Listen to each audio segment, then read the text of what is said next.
leagues a few weeks ago when the injury bug hit Chris Iannetta. So here we go. B.J. Upton steps in, and the first pitch is swung on and missed. A heater at 96, so he did the warming up in the bullpen. He's ready to go. Well, he is, and I think you look at his daytime numbers, Drew. I thought with both of these guys throwing today, the advantage would be with them, and the reason I say that is because of the daytime, the glares, not being able to pick up the rotation on the curveball and the slider because of the quickness of their arms. Ubaldo's daytime record 4-7. That's a little surprising for me. This is a tough chance for Stewart. Bare hand, throw to first, not going to get him, and it's up the right field line. In fact, it's into the stands. So that'll be an error on Stewart, and Upton goes to second base on an infield hit. Now that's what we were talking about, George, a few minutes ago in the open. All right, no stolen bases, but if they chop one on the ground, Upton and Crawford, they're tough to get. Very tough to get, and this is just, you've got to make the perfect play over to Todd Helton, because the ball was thrown wide with the runner approaching first base. Todd could not step up and try to make a play on the ball, and someone else did on the first row. Back to Ubaldo. 386 earned run average in the daytime, though. Tells me a little, not very many runs. 19 starts in the daytime for Ubaldo. I'm sure Joe Madden, with Ubaldo on the hill, is going to look to play small baseball, just like the Rockies will with Matt Garza. You almost have to. You almost got to force it. You know, and again, with this type of quickness, as a left-handed bat up right now, Crawford obviously trying to get a base hit, but to try to pull this fastball to the right side to advance the runner, it's going to be hard to do. That fastball was at 98 miles an hour. He got a breaking ball last night, George. I thought he did a good job going down and getting this pitch. Well, he really did. It tells you how strong he is, too. I mean, Cook knew it was gone as soon as it left the bat. But I thought he'd gotten out onto the front foot, kept his hands back, and then created enough bat speed to get it out of the yard. Hard to believe Carl Crawford's only 27, because he has made the opening day roster of the Rays 7 straight years. This is bounced to Tulowitzki. This is a tough chance. He got him. What a play by Tulowitzki. What a great play by Troy Tulowitzki to get one of the fastest men in the game, Carl Crawford. Yeah, I didn't, you know, it was a close play at first base. First base umpire Chad Fairchild is right in line to make this call so he could see where the throw come, listening to the mid hit at the same time. I thought it's about a half a step. What do you think? This will tell us right here on the Hyundai cam. Yep, he did. The foot was not down. Great call at first base. It wasn't half a step, it was half a spike. Good call by Chad Fairchild. Well, as expected, Joe Madden coming out knowing that, and you mentioned it in the open, runs could be a premium in this ball game. You know, to have first and second and nobody out instead of a runner at second base and one out.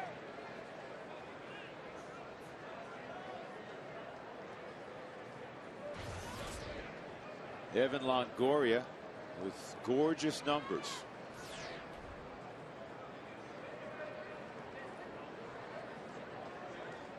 Longoria is on pace to hit 39 home runs and drive in 145.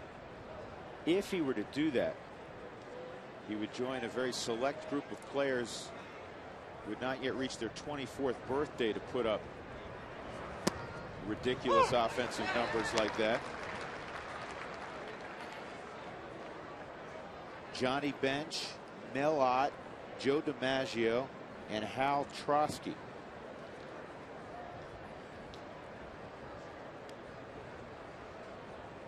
That's kind of the other amazing thing about baseball. Those names you just read, you look at the top and you go, oh, I know all these guys. Hal Trotsky, did you ever think that that name would pop up with the 140-something RBIs and the home runs? Yeah, I hadn't rolled Trotsky's name out I mean, there you know that, George. but that's the beauty of the game. I mean, there's been some great players that played this game that they just don't jump out at you. Yeah, 96 with some movement on it. I know right now Longoria didn't like either one, the first pitch or this pitch right here. I mean, that ball just ate him up with some velocity.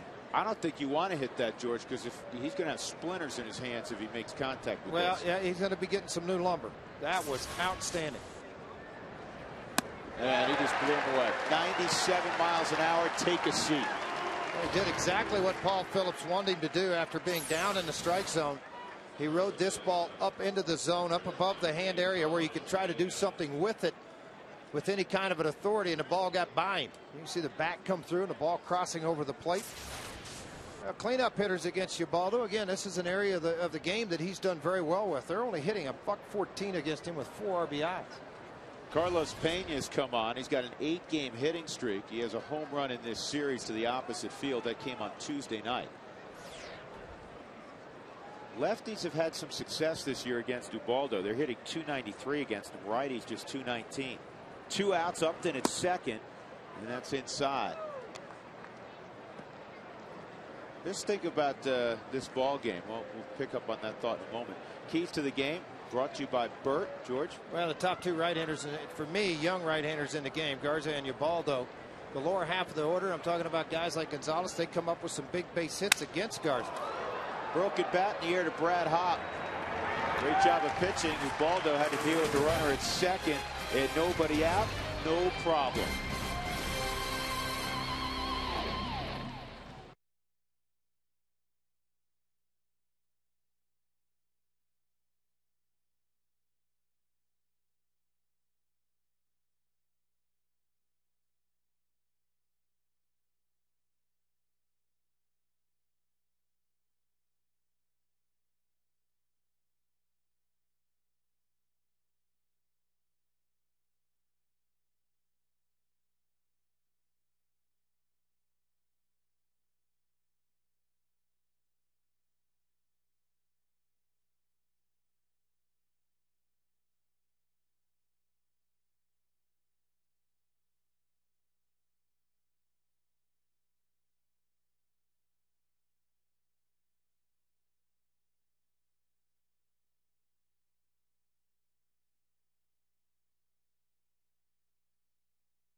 Tracy in a good place as the Rockies manager, 14-5, and with his next win, or if he wins today, he improves to 577 and 577 as a major league manager. Seth Smith will lead it off. Dexter Fowler takes a seat today.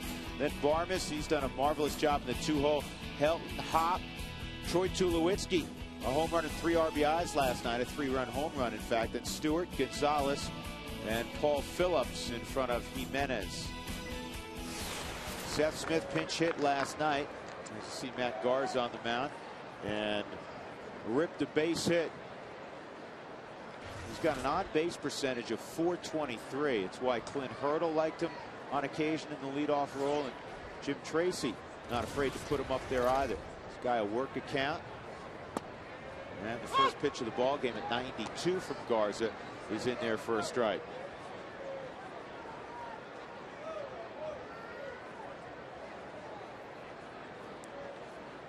Garza, a big right-hander in the 6'4" neighborhood. That fastball, a 2-seamer, is outside 1-1. George, I'm trying to remember the other pitcher we've seen this year that kind of wiggles the glove right before he lets go. Dempster does all that. Is it Dempster? Dempster. Okay. Wheeler did it last night out of the stretch.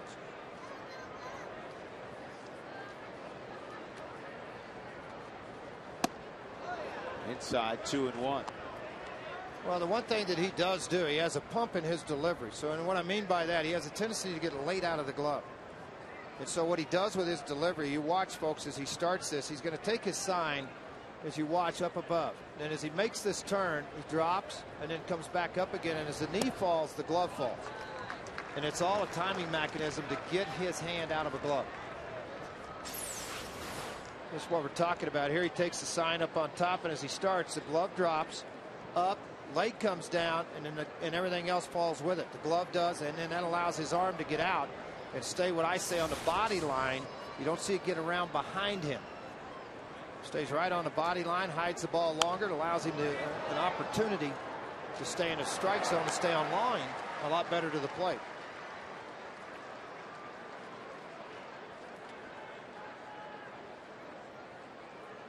Fastball at 95. So it's 3-2 on Seth Smith, trying to get the Rockies going here in the bottom of the first inning. This is popped up and out of play. Well, one thing pretty evident right now, he's not scared to come inside at all. By the way, his last win came against Cleveland. That was back in May. Since then, he's gone 0-2, but he's earned run average 382. You know, you never know who they're matching up against a lot, too. You know, if you're matching up against another team's number one, a lot of times you may get beat 3-2, 4-3.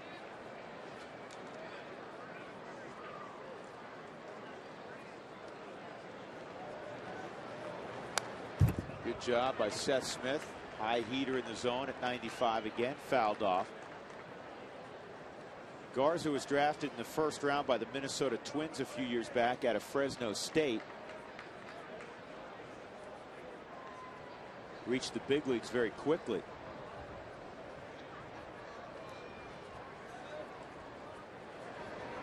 Curveball, strike three. Yeah, there it is. That's the pitch to me that he has so much confidence and command of the pitch to throw it. Here's after a number of fastballs fouled off to the 3-2 count, and then here comes the hook right behind it at 77. As we look at his fidelity scouting report, the fastball 88 to 96, a wide range. That's all created by movement. The curveball you just saw at 77 miles an hour. Slider goes along with it, but he'll ride that fastball. Maybe the lowest pounding left-handers in. They've only hit 198 against him. Strike one on Clint Barmas. Garza was traded in the offseason of 07, November of 2007, to the Rays for Delman Young and Jason Pretty, and also infielder Brendan Harris. And in return, the Rays got Garza, Bartlett, Jason Bartlett, their starting shortstop, and a pitcher by the name of Eduardo Moreland. I tell you what, that's turned out to be a pretty darn good trade for Tampa. Really? Yeah, with Bartlett and this guy alone. Swung on and missed. A strikeout of Barmas on 3 pitches. So 2 strikeouts to begin for Matt Garza. When the ball's in play in the outfield, Crawford, Upton, and Gabe Gross. Evan Longoria, Jason Bartlett, Ben Zobrist, Carlos Pena in the infield, and Deoner Navarro's catching him. You know, last year, George, during a ball game in June, Navarro and Garza actually got in a scuffle. And it was settled upstairs after the ball game, in-house. Rays pitching coach Jim Hickey said at the time, it's a lesson for Garza, a little bit less drama and less theatrics, less expenditure of energy and that sort of thing, and more focus on the task at hand, making a good pitch. Well, a lot of times with young pitchers, a guy like Navarro behind the plate, I mean, as a pitching coach, Jim Hickey's saying, go with your catcher's instincts a lot of times. He's the one receiving your fastball or your curveball or your changeup.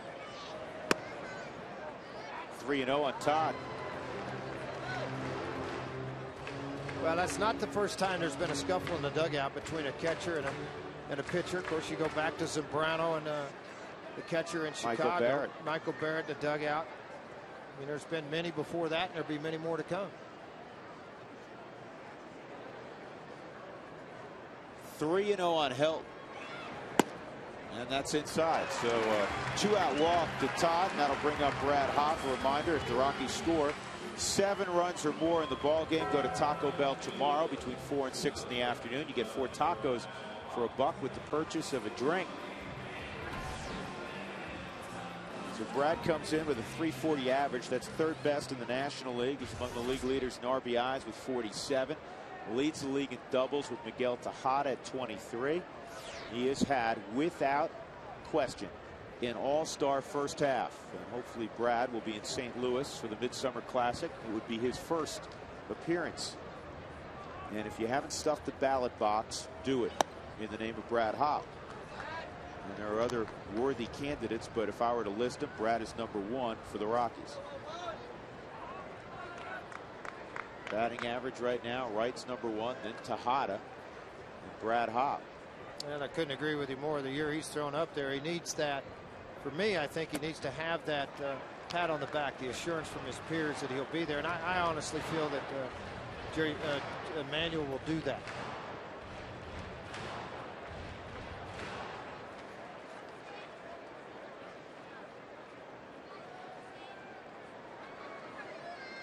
Six straight pitches out of the zone by Garza after he struck out Seth Smith with a curveball, and he got Clint Barmas swinging. Let's see if Brad finds one in the wheelhouse here with Todd Helton at first base. That's one you spit on, George. It was a good pitcher's pitch. Well, 92 miles an hour, head sink, outside corner. What are you going to do with it? If you hit it, typically you're going to hit on the ground to short or second. Very difficult pitch to try to lift up into the zone. 3-1.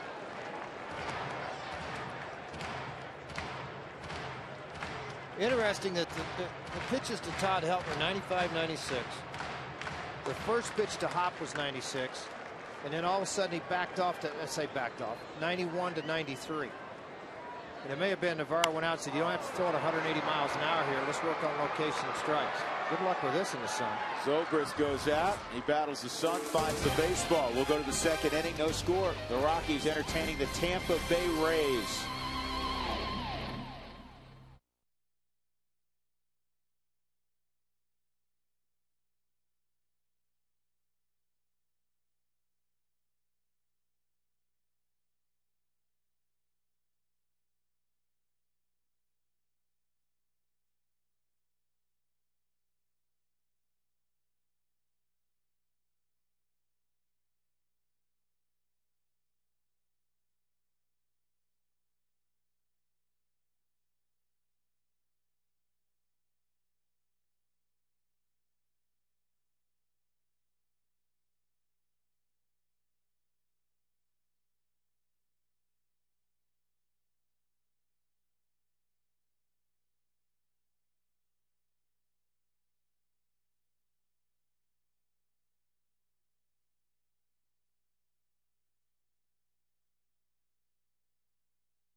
First interleague ball game for Ubaldo Jimenez. He pitched a complete game and beating the Seattle Mariners. 127 pitches. Yeah, that career high, those 127 pitches. That's brought to you by Jack in the Box. Right now, try the mini Buffalo Ranch chicken sandwiches. 3 mini home-style chicken fillets on toasted mini buns. Top of the second inning, Ben Zobrist takes pitch out of the zone, ball 1. Strong first inning for Jimenez. Strong first inning for Matt Garza. That's at the knees. Zobrist, a .310 average. He's hit 14 home runs. He's driven in 39. And he swings late. That's a count of 1-2. You know, earlier we mentioned Hal Trotsky, the only member of the group in reference to Evan Longoria, on pace to hit 39 home runs, driving 145. The 4 that had produced those kind of numbers, George, offensively before their 24th birthday. You know, Johnny Bench, this is fouled off, part of that group. Then you have to go way back. Joe DiMaggio in 36, Mel Ott.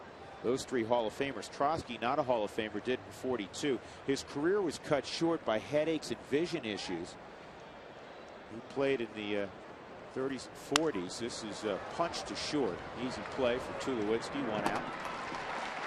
Trotsky had 6 straight 100 RBI seasons. Wow, could have had a Hall of Fame without that. How right, about that? And I thought maybe he had lost time, as many in the war players did for the war. Yeah. But he was 4F unsuitable for military duty because of the headache and vision issues, which eventually curtailed his career. What a shame. Yeah. A little more on Hal Trotsky, a name that those who follow baseball remember, but I didn't know a whole lot about him. That was what was kind of neat for me living in Oklahoma, that Mickey Mantle would come back every year and he'd have a golf tournament. And it was in the fall when the season ended, so you could go back. And as a retired player, I went back all the time. But to sit around and listen to Mickey or Moose Gower and Yogi Berra and Whitey Ford and, Whitey, who's the toughest guy, Mickey, who'd you hate to face? I mean, it was neat to listen, and you hear names like this pop up and you go, who? And they go, what do you mean who? You don't know this guy? Come on. And it was awesome. I can imagine just being a fly on the wall in that room. Foul back.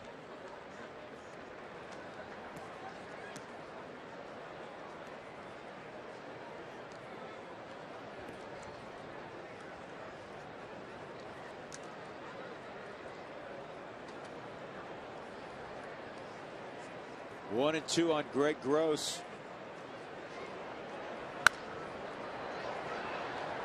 Fouled off. That's about all you can do with that pitch. That was on the inner half at 97. George, I started to say this late in the first inning with Ubaldo out there. Right now,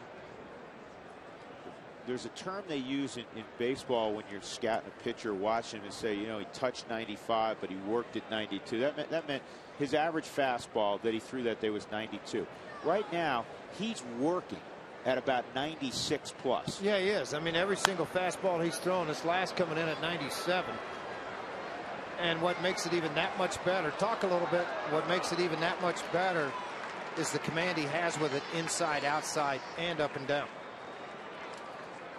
2 outs. Let's check in with Alana Rizzo for the first time this afternoon. She has today's Mike Shaw auto update. Alana?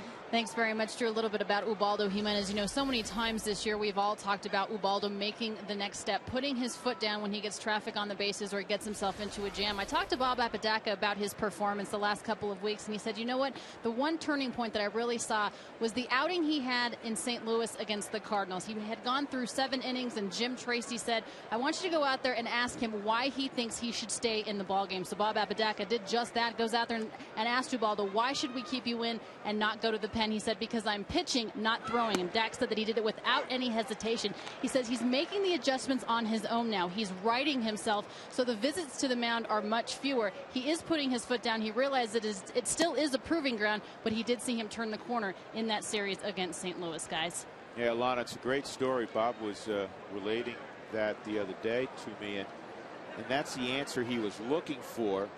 But he wasn't going to prompt him either, George. No, you can't. When you go out to talk to a young player, I mean, it's one of those few things. When you go out there, you want to hear what they have to say, not what you want them to say. And you can learn a lot from that off of a player. 2-1 on Jason Bartlett. Oh, boy. You know what? You're sitting there 2-1. You're heading the count. There's nobody on. I'm sitting on that fastball, right? This guy throws 98 miles an hour. But and he throws that. It's not just Bartlett. It's those other guys sitting in the dugout watching, too, and they're going, uh-oh. Where did that pop up from? You got to file that away. Here's 2-2, and this ball's ripped to the gap. He went to the fastball, and this is going to run all the way to the wall. This is triple territory. 96-mile-an-hour fastball on the inner half down. Pretty good job of hitting there. A lot of times you just tip the hat to him. He's now got a 13-game hitting streak. This Jason Bartlett. He's been very impressive. See his fastball start to ride in. What he did, he really cleared that front side well. Watch that left hip open up in the left knee. Allow the shoulder to go to get the bad head to it, to where we saw a guy like Longoria try to turn on the baseball and let it get deeper into the zone. That time he was able to turn on it in a hurry and get it out of there. That'll bring up Deoner Navarro. 2 for 5 in the ball game on Tuesday. Swung the bat well that day. He's had a rough year. And he gets a base hit on the first pitch, and Tampa takes a 1-0 lead. I think the other growing process that's happened with Ubaldo Jimenez, remember his last start, that he gave up 4 runs early in the ball game and then comes on to complete a complete ball game. Here's fastball down and away. Most switch hitters that hit from the left side are good low ball hitters. That ball out and down. I mean, it's not a bad pitch from Ubaldo. It's 97. It's away from him out of the zone. And he's just off the end of the bat, and the power is supplied by Ubaldo, and it's a 1-0 ball game. Garza's had 6 at bats. He hadn't got a hit yet. Yeah, and again, early in the game, you had a base open, but Deoner Navarro's been a light hitting guy. And you just want to bear down and get him and start the pitcher with the next inning. It didn't work out, though. 97 and knee high, and he hit it. Go ahead and give it to him. I mean, you know, what are you going to do? Sometimes, I always have this whole saying, they practice too. You know, sometimes you can make the nastiest pitch in the world and a guy drills it. You go, how did he know that was coming? Go ask your catcher. You tipping pitches back there or what? Boy, what a great day at the ballpark. The rock piles got about 3/4 of the way full. Great crowds to watch Tampa play. Pirates coming in next. And Garza swings and misses. Strikeout number 2 for Jimenez, but a 2-out triple by Bartlett, and he was delivered by Deoner Navarro. 1-0 Rays.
Best way to save time and money. The Pirates are here tomorrow for a weekend set. Rockies saw them a few weeks back in Western PA. And then it's off to Anaheim to take on the Angels for 3. Thursday's an off day, and the Rockies will continue on the road against Oakland. And it's back to Los Angeles to play the Dodgers. Drew Goodman, George Frazier, Alana Rizzo is downfield level. Troy Tulowitzki in the second inning, batting out of the 5-hole, will face Matt Garza, 25-year-old native of Fresno, California. Drafted by the Rockies out of high school, decided to sign and play collegiately for his hometown school, the Fresno State Bulldogs. Well, originally he was going to go to Fresno City College, a junior college out there, and Chad Rothford, his dad, is the head coach there. And that's when they had the draft and follow. Folks, what that means, you can draft a kid in the June draft. If you don't sign him, you can follow him all the way till the next June draft. That has been eliminated now. They must sign this year, for instance, August the 17th by midnight. Well, 5 days before school started, he signed at Fresno State. So that killed the draft and follow. It's 3 years later, his #1 pick with the Twins. Inside on Tulo. 1 ball, 1 strike. And he had a rough freshman year at Fresno State. Wasn't much fun. Like a lot of freshmen, you get in an aluminum bat, older guys, bigger guys, you know, and the ball flies a little bit in the whack at that time. By the time he was a junior, he was the WAC pitcher of the year, though. Tulo pops a foul out of play. It's over the Rockies' dugout. I don't think Carlos Pena had a clue where that ball was. He was looking straight up like, I got this the whole way. Oh, it's over there. You know, I mean, because of this is a very, what they call high sky in baseball. When it's blue like this, it's tough to tell how high the ball went. See, it went over there, and then he covered his head up. Like, I hope I didn't really mess this thing up. Don't worry, Carlos, you're not alone. There's a lot of guys that have a difficult time with this high sky in a ballpark and day games. Tulo, a 3-run bomb yesterday in the second inning. And this ball is chopped past Richie Dower. And here's the long ball to dead central last night against David Price. 87-mile-an-hour slider. It worked out flat into the zone. And out over the head of Crawford, Upton in center field.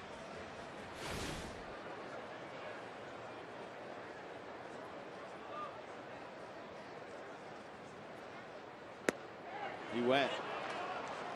3 strikeouts for Garza. This is kind of a little trivial thing I've watched now. How many catchers have we seen on a strike 3 throw to first versus third? Navarro's done it every time with Garza. Oh, you noticed that? There's that yellow hammer. Yeah, I have noticed it. See, all of a sudden he throws over to Pena versus throwing down at third to Longoria. When it's this nasty, a lot of times when you start to commit on it, if you aren't sold, I mean, you're just trying to hope maybe that you didn't go all the way around. You got busted on it.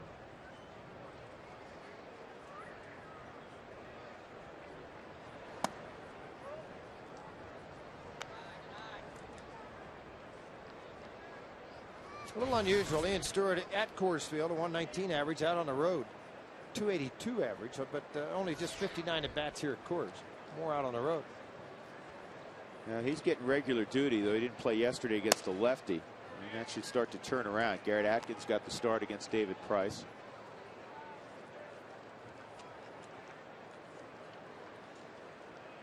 Two 2-0 on Ian Stewart, 1 out in the second inning. Rockies have 1 base runner, a 2-out walk to Helton in the first.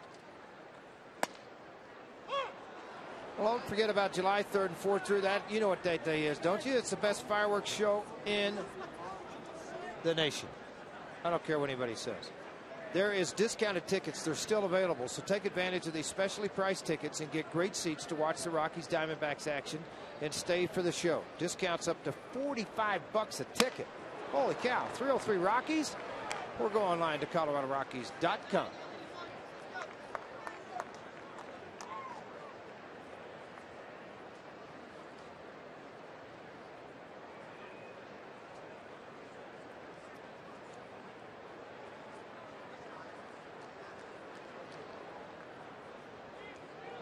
Here's the 2-2 to Stewart. And he fouls that one off, but it's playable. And in foul ground, Longoria makes the catch. That'll bring up Carlos Gonzalez. A reminder, if you have windshield issues, call Elite Safelite Auto Glass, 303-287-5000, or visit them online at safelite.com.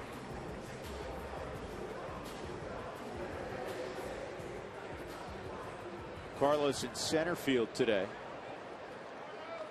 That's where he was playing exclusively in Colorado Springs, and it's his favorite outfield position. And most guys that play center will tell you that. Well, I think it's easier for them to get a truer read off the ball. It's right in front of them. They see the pitch made. A lot of times, you know, they get a better break off of it. They've got gap to gap, more area to cover, and a guy with speed and athleticism, they like to show that off.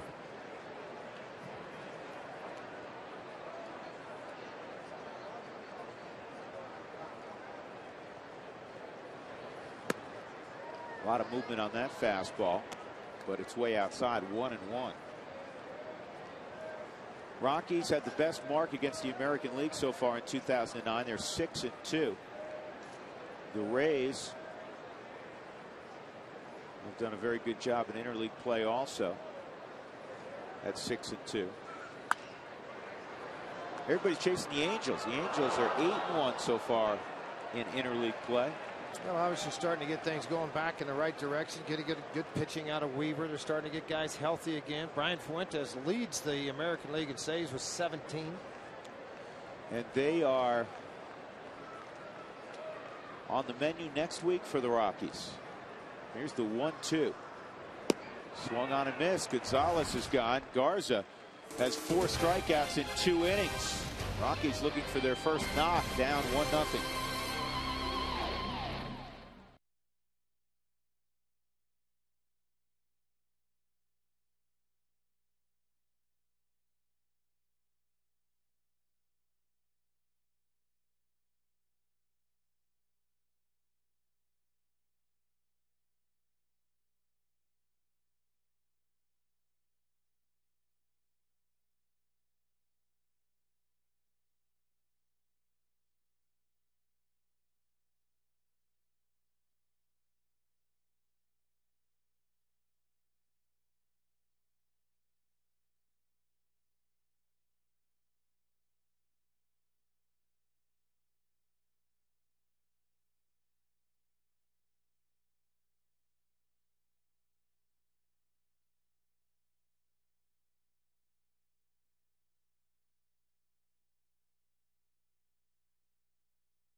You can make a pledge by calling 800-798-CURE or go online to pcf.org.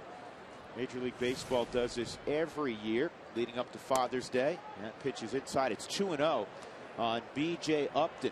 Let's see what happens second time through against Ubaldo. See if they get patient or they sit back and try to get in a position to get a lot of hitters counts and then get free swinging again. 2-0 hitters count, free swinging, and Ubaldo at 97. There's a lot of wind. There's a lot of wind going on. I mean, I look out at the rock pile flags and above the scoreboard and see the wind is kind of swirling. So Upton back to the dugout. Carl Crawford will come up. Crawford with 36 stolen bases and 39 attempts this year, on pace to be in the high 80s. His career high is 59 bags, set in 2004.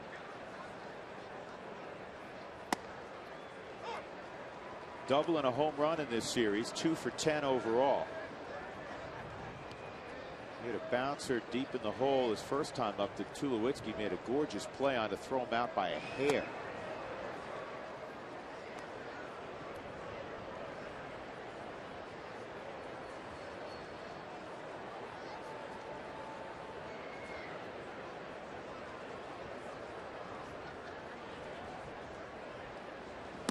That's a changeup or a slider. I couldn't tell, George. Whatever it was unhittable. Well, and a bunch of dive to it, I can tell you that. It got out of the zone pretty quick. They go to a 1-ball, 2-strike count, 87 miles an hour. I was telling Brian Anderson, who does the work for Tampa in the booth next door, I said the crazy thing about it is he'll throw a changeup at the average fastball speed, 88 to 90 at times, and it has tremendous movement along with the good fastball. After he gave an 88-mile-an-hour changeup, he comes right back with a 97-mile-an-hour heater and just aired it out. 97 on one gun. The in-house gun had this at 98. Whatever it was by Carl Crawford. 3 strikeouts for Jimenez, 2 quickly out. Here's Evan Longoria. He blew up Longoria his first time. Got him with a fastball up in the zone. Looked like Evan had a donut on his bat. Jimenez will do that to you. Slider. Longoria owns a couple of home runs in the series. He hit one against De La Rosa in the first inning on Tuesday night, as Tampa Bay went on to a 12-4 win. A slider yesterday against Aaron Cook he hit out. Cook had struck him out on a slider earlier, down and away, and then the next slider was up into the zone a little bit and hung too long to the middle of the plate and allowed him to extend his arms. George, I know with a tremendous hitter like Longoria, you have to be careful going to the well once too many times, but does he, for you, have to prove that he can catch up to that high fastball? Absolutely. Go right back at it with him. Now he throws the curveball down in the dirt out of the strike zone, or slider at 78. Wait a minute. Yeah, well, you know, that's strike 3. Tag him, or once you give it to the umpire. So, I mean, Longoria, theoretically, folks, he can walk away.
One, two, three, four, 5, 6, 7, 8, 9, 10. Let me know if that's too loud or where you want to go. A little louder, a little louder, a little louder. That sounds good. Is that good there? Yeah, okay. that sounds real good. Thanks. We're going to go on this camera right here. If you can scoot up a little bit. Oh, right sure. Here. Yeah, okay. so they get a good shot of you.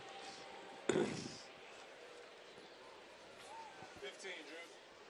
Just a few more days.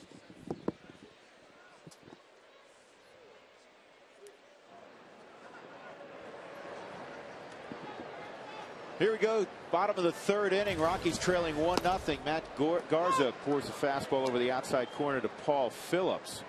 Garza has walked Todd Helton. That's the only base runner for the Rockies so far. He has struck out 4. Phillips has swung the bat well in his last couple of starts. Yeah, very good fastball hitter. Likes the ball out over the plate where he can extend a little bit. And that's typical with backup catchers that don't get a lot of at-bats. They are very good fastball hitters. Struggle with the breaking ball.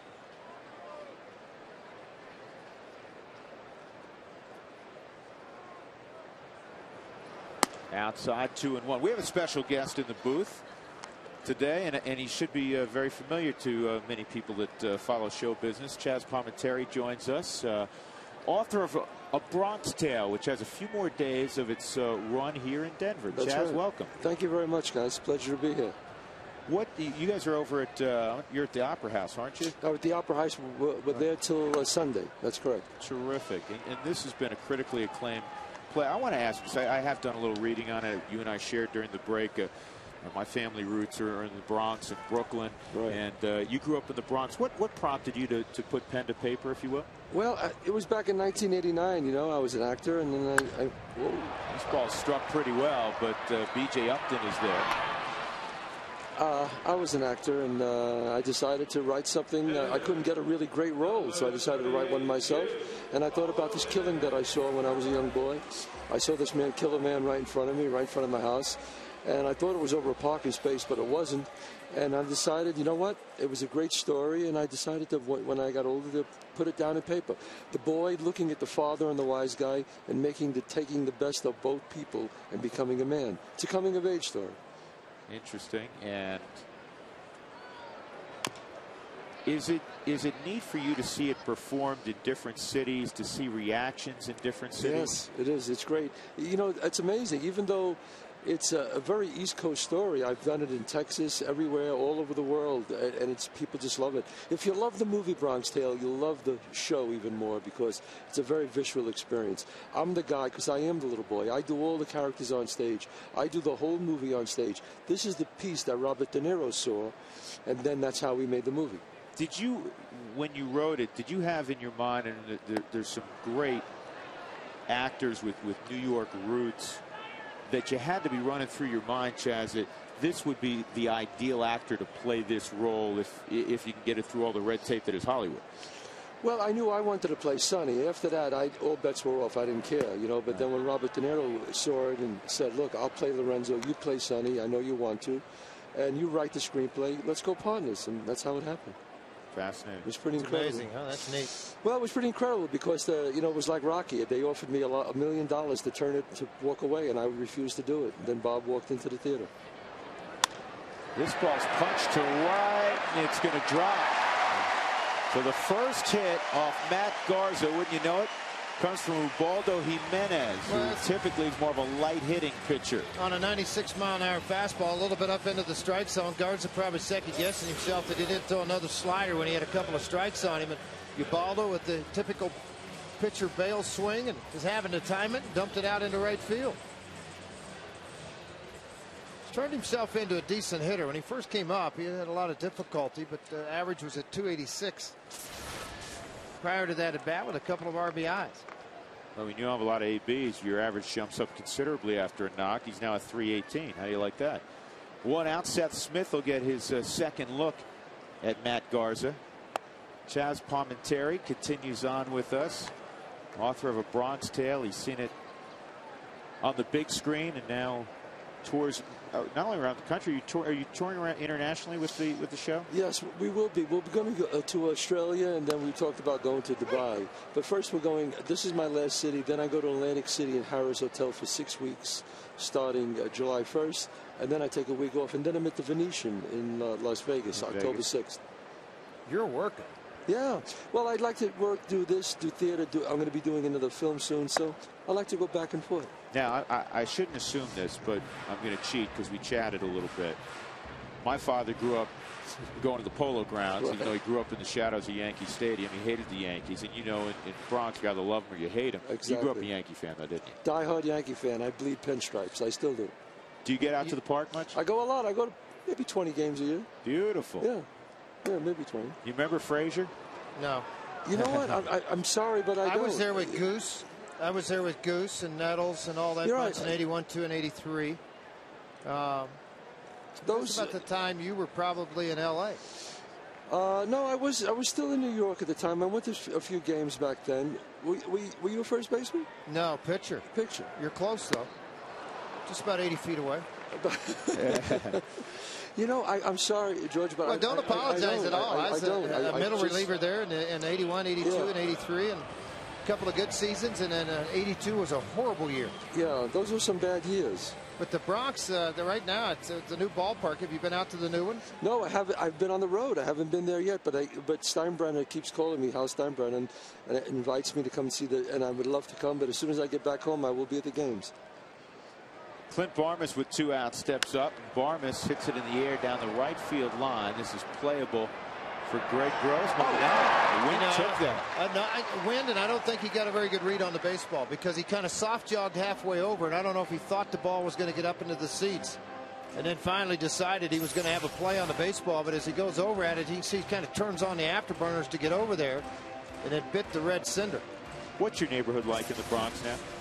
It's still great. I mean, it's much more gentrified now. I mean, it's not like it was where it was all Italian. Now it's much more gentrified, and I like it. There's some good things about it. It lost some of the charm that it used to have, but there's a different type of charm right now. But I still go back there and I go do the shopping, and I enjoy myself once in a while when I go back there. And I know there are probably a few, but not many seats still available for this weekend's run.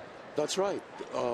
Yes, there's still tickets available. Like I said, Sunday there's 2 shows, Saturday 2 shows, obviously tonight and tomorrow. And this is it. This will be the last time I'll be doing it here in Denver. So I encourage people to come and see it. It's an experience you won't forget, guaranteed.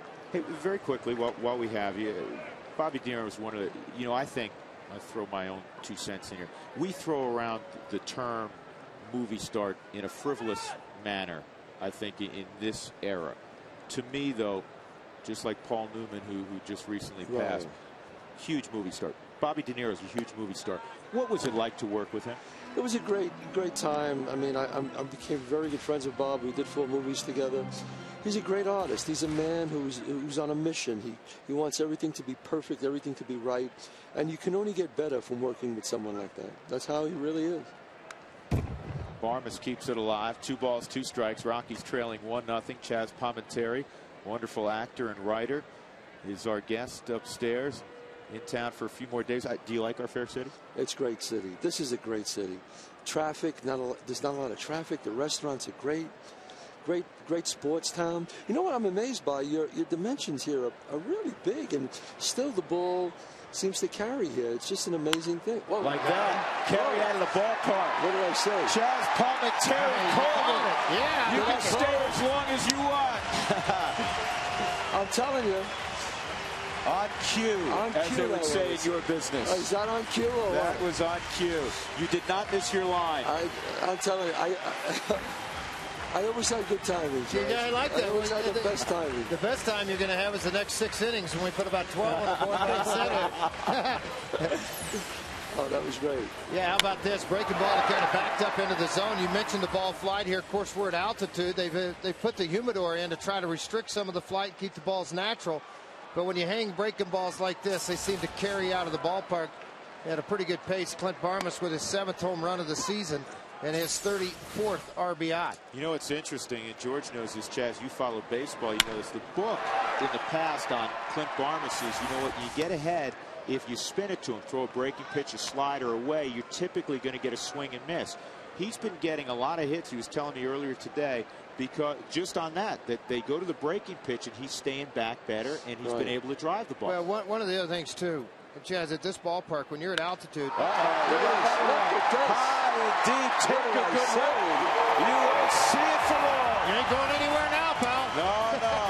You got to stick around. 3-1 Colorado for Helton, his 8th of the year.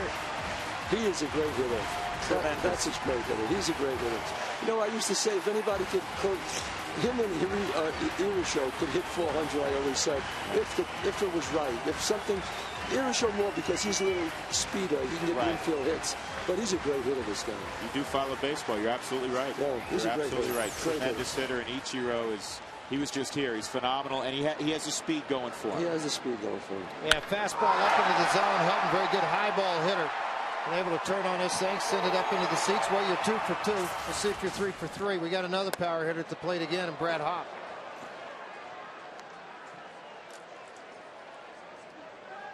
I'll tell you what, that's why it's such a beautiful game. This kid couldn't have been more dominant the first 2 innings or so. And now the Rockies have a couple of long balls and 3 runs against him. You know, figure baseball out. You just can't figure it out. No. You just, you know. Well, that's the greatest thing about it, you know, because you see something new constantly every time you come to the yard. I guess you're right. right. I love it. Yeah, I mean, look at the Yankees. They get shut out by this rookie. Then they face Santana, and they beat him up for 15 months. I don't understand. Exactly. A lot of Mets fans didn't understand that one. Here's the 2-0 to Hopp, and it's high and away 3-0. And he may be a little rattled. And they get beat by the worst team in baseball last night, 3-2, the Washington Nationals. Go figure. Yeah. Well, the Mets, you know. I knew you had to throw one in there. Yeah, well, I stay out of it. No, I love the Yankees. Obviously, I'm a Yankee guy. Yes. So, I mean, that's fine. You can say whatever you want. That's not close either. 4-pitch walk to Brad Hopp. Jim Hickey's going to have to make his way to the mound. Oh, yeah, he's rattled. Hey, George, seriously, I mean, you were a player, and I wasn't a player, obviously. But how much of this game is played between the ears, you think? A lot. A lot? A lot. I mean, Yogi always used to say, if you remember one of his most famous deals was, you know, 50% of this game is physical, then the other 90% is mental.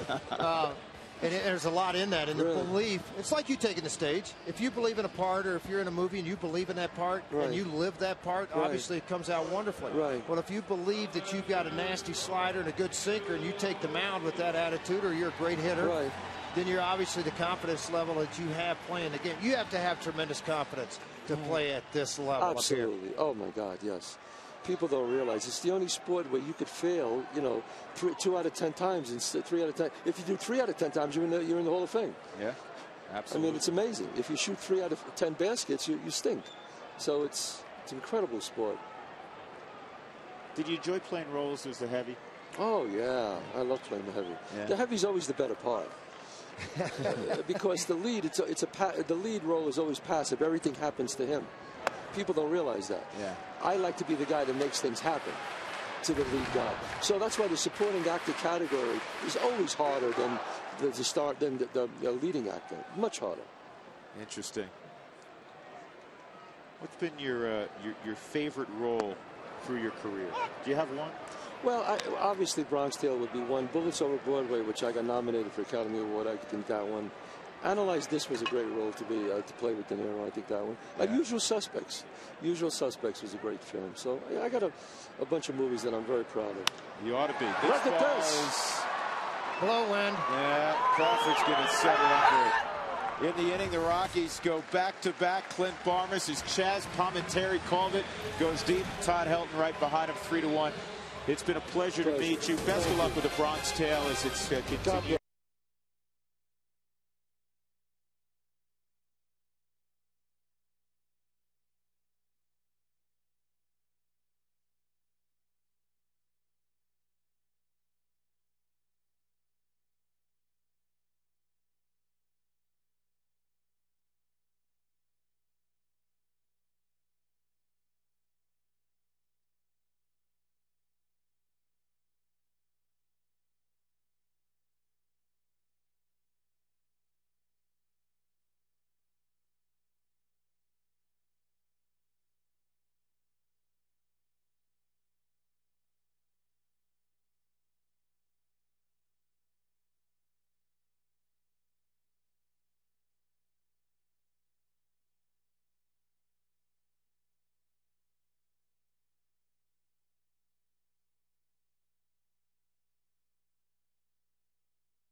From Todd Helton, his 318th of his career. And now Ubaldo Jimenez with the lead. Carlos Pena to lead it off. Troy Tulowitzki will flip over to the right side of the infield. The Rockies have done this with Pena throughout the series, putting the shift on. Pena's first time up had his bat broken on a fly ball to shallow right. And that pitch outside. Again, our thanks to Chaz Palminteri. What a treat. What a nice gentleman and a guy that's had a marvelous career in front of the camera.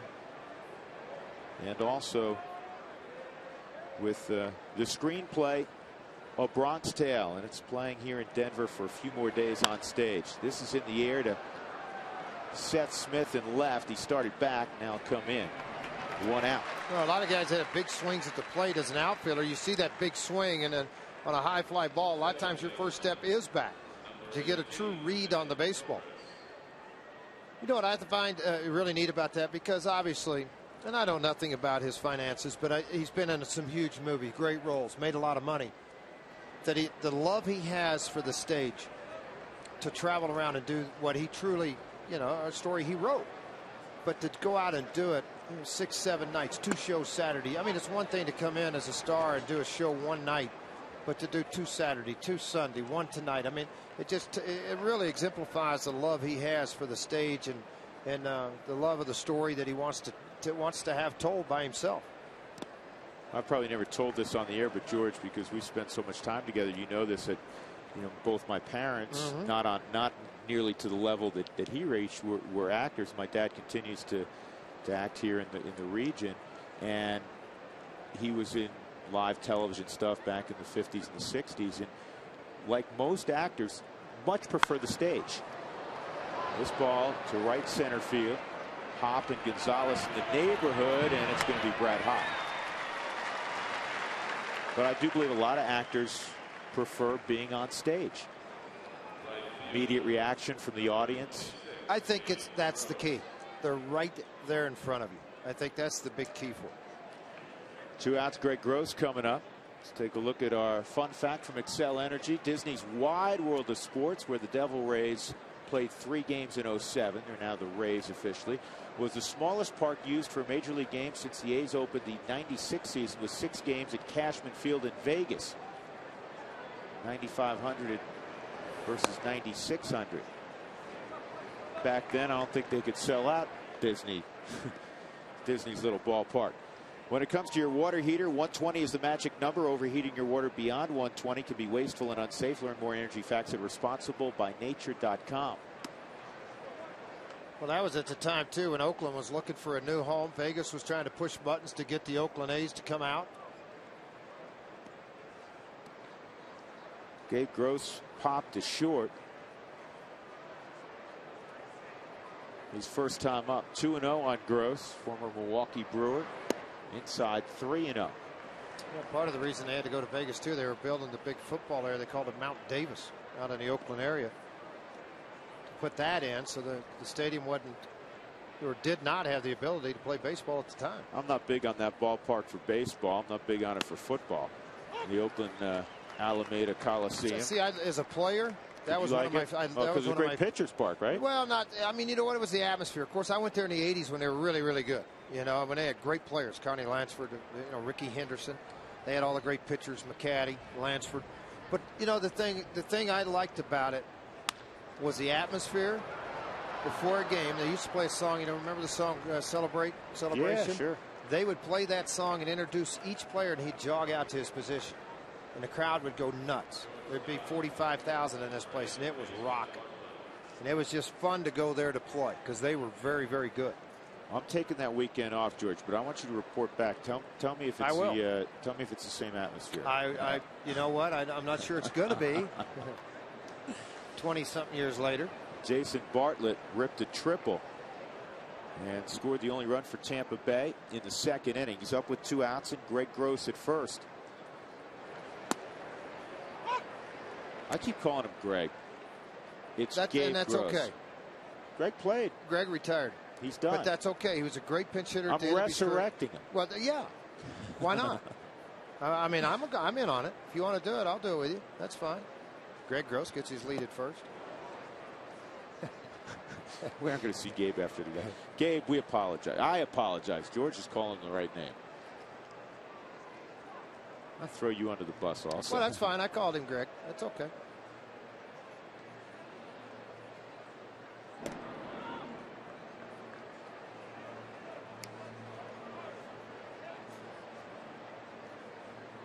One ball and 1 strike on Jason Bartlett. Fooled him with a slider his first time up. Came back to the heater ahead in the count. And that's what he ripped the triple on. And he got that in on the hands at 96 miles an hour. Ubaldo, George, in his last outing, we chatted about it. He threw 127 pitches, which is a lot of pitches in this day and age of the pitch count. He had an extra day off because Monday was an off day. Right. And again, I think for him, he's averaged 101 pitches his last 6 starts. How about that? Just letting him get carried away a little bit, getting it out of there, which is fine. I have no problem with that. Letting it carry up a little bit farther. And he's in a good place right now in terms of pitch count. 56 pitches in. 2-2 count with 2 outs on Bartlett in the 4th inning. Gross not going, and it's chopped foul. Coca-Cola value packs. They're the best deal at the ballpark. 4 tickets, 4 hot dogs, 4 Cokes, all for $49. You get to park your car. How about that? It's available for Father's Day, June 21st, coming up on Sunday. Don't miss out on that. Buy your Coca-Cola value pack today by 1-800-380-ROCK or just go on to ColoradoRockies.com. Father's Day. Bring Dad to the yard. Park your car. It's all for $49. 2-2, and this is punched to right, and it's going to be a base hit. Throw went all the way through, but they couldn't get Greg Gross. So runners at first and third. Deanna Navarro coming up, who drove in the first run for Tampa Bay. Right, when this ball was hit to right field and Hop went over to get on it, I'm thinking, all right, this is going to second base, and he just airs it out. And it happened to cut on him just a little bit at the very end. You may have had a close play on Gabe Gross / Greg Gross at third. Do you know what, George? Yes, sir? I got a mental block with his name. I even in my scorebook today wrote Greg Gross, not Gabe No, Gross. you did. I did. You did? Look, I'm crossing it out as we speak. You did, didn't you? I did. That's okay. And you would think I could come up with Gabe since my youngest son is Gabe. Well, you'd think. Not the sharpest tool in the shed, George. I'm still studying you being a point guard. I knew you were an option quarterback. Now you're. And I knew you could catch and play second. Boy. But the point guard thing, I thought you were a low post. Yeah. So Deanna Navarro up there, first and third, 2 outs. And Jimenez has to bear down, protecting a 3-1 lead in the fourth. If you remind me, I'll tell you a great Greg Gross story, because he played 17 seasons, had 1,073 hits, 143 career pinch hits. That's third all time. Next inning, if you remind me, or if the folks at home want to hear it, I'll tell you a little story about Greg Gross. All right. On the outside corner for a strike on Navarro.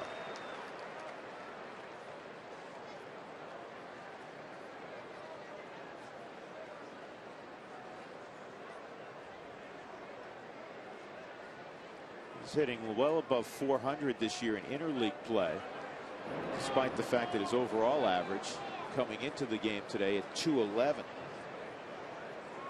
This is his 50th start behind the plate. Last year, he was an all-star. That misses. And he had a single in the 15th inning, which was part of the American League's winning rally at Yankee Stadium. See his numbers in interleague this year. Saying bring on the National League every day. Here's the 1-1 to Navarro, and it's fouled off. Well, that's the swing pitch, George, the 1-1 pitch, and now it moves in favor of Ubaldo Jimenez, who has a lot of options. This afternoon's high-speed pitch is brought to you by Quest High-Speed Internet. Ubaldo's hit 98, Garza's hit 96. 2 young flamethrowers. There's Garza on deck. Rockies don't want to see him this inning.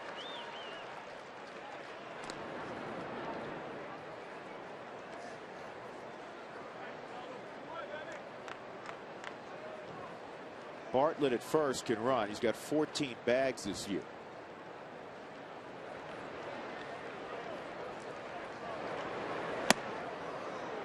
Two and two.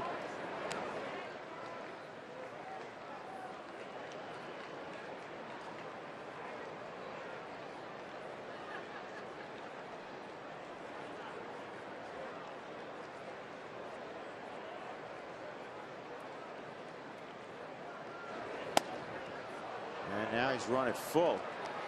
You know, you don't have to give in here, George. And this is where Ubaldo probably can be a little smarter. He's got some wisdom now. He's pitched in the big leagues for more than 2 years. A little farther. You have a light hitting pitcher on deck. Yeah, and it's a little farther into the ball game now. It's not the second inning anymore. It's farther deeper into the game, and you know, there's a curveball away. And again, he made a smart choice here. Now you go right at Garza. The base is loaded. Garza, to me, will be getting a take sign, or he should be getting a take sign. Garza struck out swinging his first time up. Really didn't look good in the process. I don't know how many guys who seldom hit would look good against Ubaldo Jimenez. But a guy with a bat, George, is always dangerous.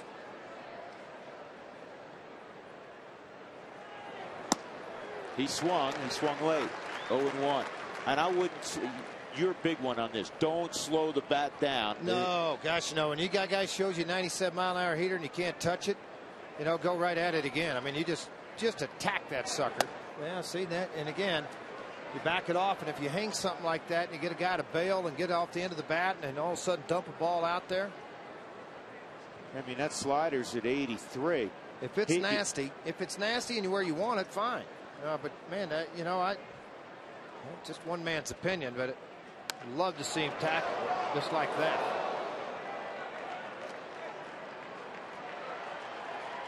You know what? He's getting instruction right now.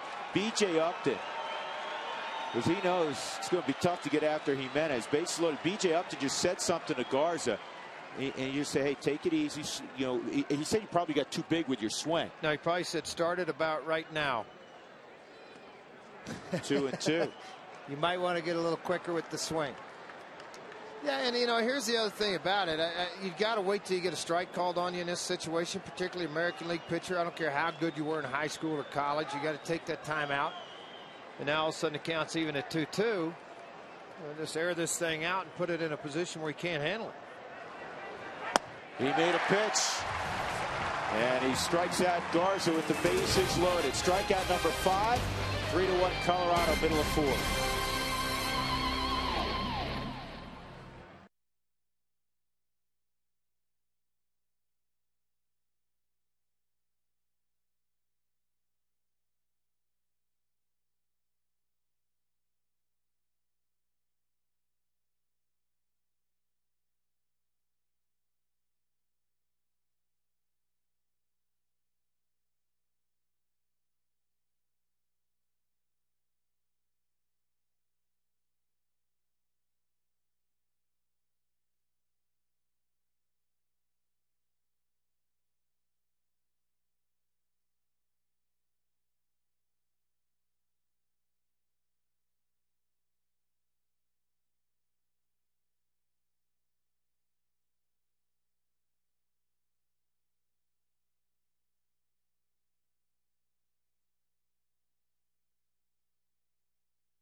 Colorado Rockies baseball on FSN is brought to you by your Colorado Hyundai dealers. Buy any new Hyundai and get up to $5,500 in savings.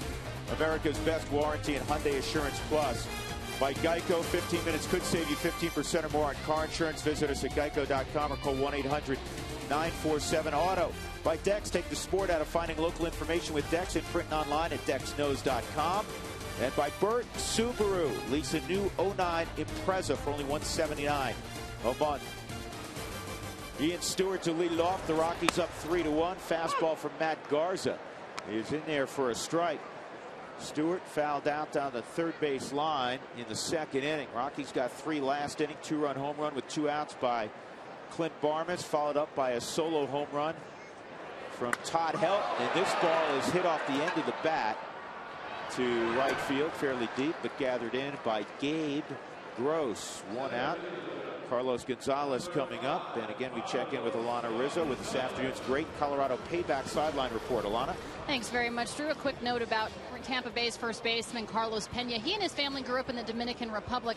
At a pretty young age, they moved their family to Haverhill, Massachusetts. Now, as you might imagine, pretty cold there in Haverhill, so he had to improvise. They weren't able to play baseball outside, so much like he had to do in the Dominican Republic with equipment, he did the exact same thing in Massachusetts at the YMCA. He kind of created his own batting cage of sorts. He used an old mattress and some hockey nets. Later, they used a racquetball court for fielding and hitting practice, throwing the racquetball against the wall to the right or the left for some defensive work. Then they set up some nets for hitting. So improvising, really, since he was a very young man, obviously it paid off here at the big league level, guys. Now, Carlos Pena comes from a very interesting family. His dad's an engineer, his mom an educator, and that was the case in the Dominican. I was talking to Carlos about this the other day. So his dad, an engineer by trade. This ball by Gonzalez is hit to pretty deep right field. Going back, looking up, see you later. Home run, Carlos Gonzalez. His first in a Rockies uniform, make it 4-1.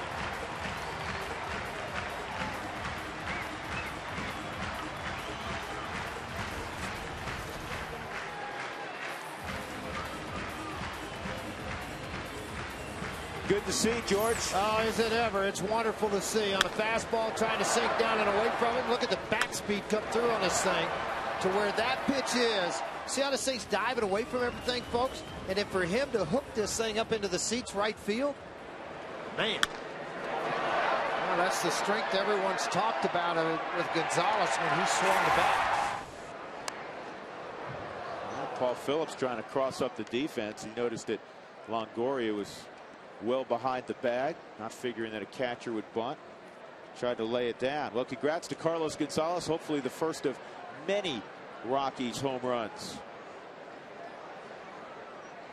Phillips hit the ball hard his first time up. Drive to deep center field.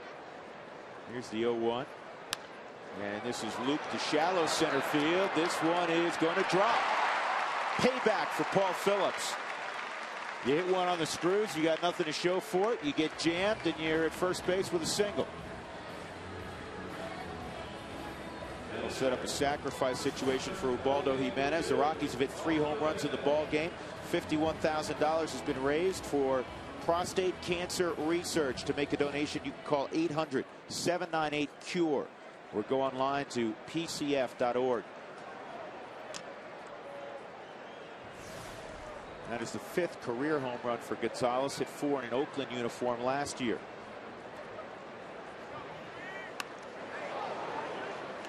I was saying about Carlos Pena because Alana had the nice piece on him a moment ago. His dad decided a few years ago go back and get his MBA here. Somebody that's always looking to improve himself. Set a nice example for Carlos, who is a bright man in his own right, and a guy that has carved out a very nice big league career. He offered at it. It's 0-2.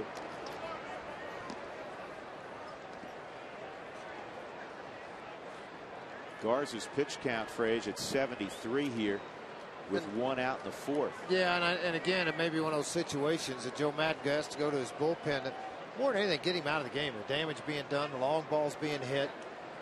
Put some balls hit extremely hard. 3 home runs.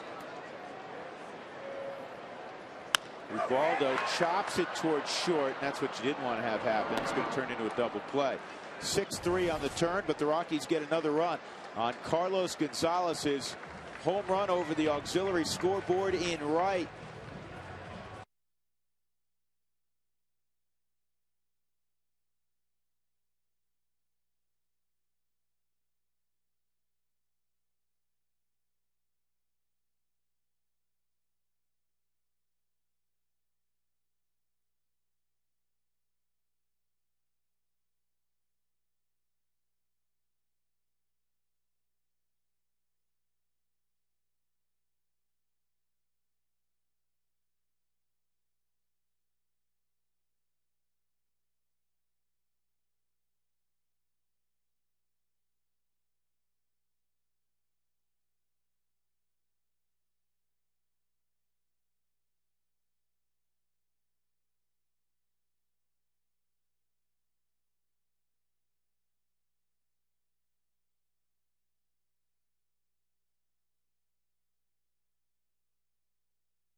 Home runs in the game, 2-run shot by Barmes, solo home runs from Helt and Carlos Gonzalez. Affleck trivia question.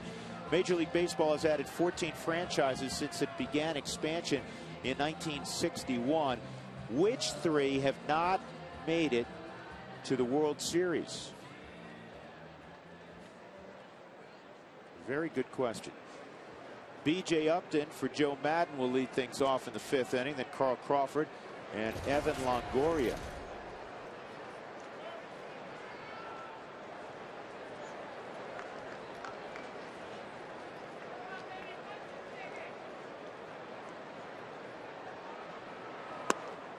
And Upton takes ball 1. B.J. Upton in high school grew up playing with, and even before that, from the time they were little kids, grew up playing with David Wright. They're very close friends. This is bounced to third. Nice pickup by Stewart. Upton, George, one summer. Listen to the first 4 in a summer league batting order in Virginia. Upton led off. Ryan Zimmerman batted 2nd. David Wright batted 3rd. Mark Reynolds batted 4th, and then BJ's little brother would play with them from time to time. Just show up, to show up, be part of the group. Yeah. Is that any good? That's pretty good. 1 out. Carl Crawford. You're not liking that heater too much. Crawford 0 for 2 in the ball game. Will be followed by Longoria. And this is off the end of the bat. Easy play for Barmes. 2 outs. You know what I've always admired about Ubaldo Jimenez? I shouldn't say always, but the more recent vintage of Ubaldo. For a guy who has this arsenal, George, he can run the heater to 100. He's got a knee buckling curveball, the plus slider, the changeup. Everything's a plus pitch in scouting terms. He's okay getting ground outs and not trying to strike everybody out. Well, as soon as you start to strike a bunch of people out, you're not going to be in a game very long. Pitch count's going to jump quick. And I think early on that may have been something he tried to do, creating movement with his fastball, which he does a very good job of. By doing that, it allows him to get the ground ball out, to get the jam shot fly balls to the outfield. There's the 1-0 on Longoria, and it's a punch shot just past a diving Barmes for a base hit. First time Evans been able to make contact against Ubaldo. 3 ground balls, 6 fly ball outs, and 4 punch outs so far in the ball game for Ubaldo. You see where Phillips sitting on that outside part of the plate in a soft line drive just off the glove or out of the reach of Clint Barmes at second. By the way, did the U.S. Open get washed out today? It did. I was watching it this morning, and I couldn't believe it because for a while they were playing and there was standing water on a couple of greens. Yeah, so you can't do that. Finally, they banged it. Pena, fly ball to right field and a fly ball to left field.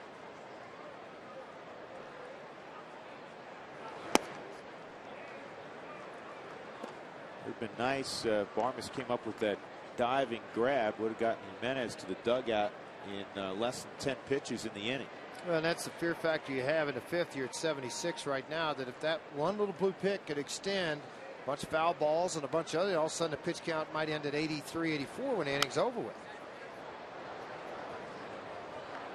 Keep looking up at the gun. 97, 98. I mean, when he backs off, it's 95. You know, and early in the season, some people questioned because he was 92, 93. And everybody, where's that big velocity at from the years past? I attributed it to the fact of the WBC. Because he was out of his normal routine of spring training of the long toss, building the arm strength, getting the proper innings in. You know, he was in Tucson for a little bit. Then he went over through the 4 great innings against the Netherlands, punched out 10. But then he came back and made 2 starts. The season started. There wasn't the regimen of in between of what you do for those starts to build up your arm strength and tear it down. And I just think mid-April he was in that tired arm period that you go through in spring training and kick back up again in May.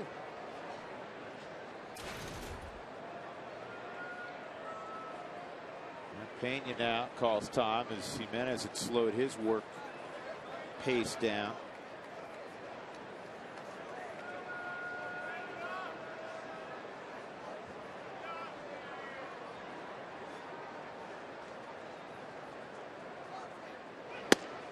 Three-one.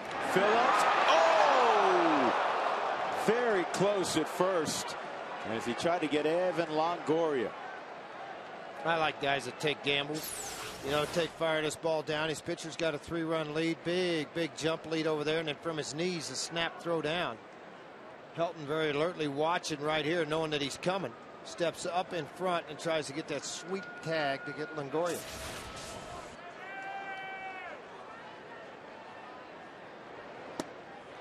That's a strike. 3-2.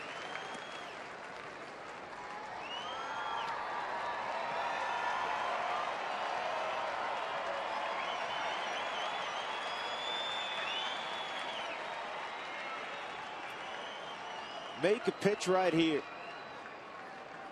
2 outs, 1 on. Rockies up 4-1. Trying to win the series against Tampa Bay. They make it 13 wins in their last 14 ball games.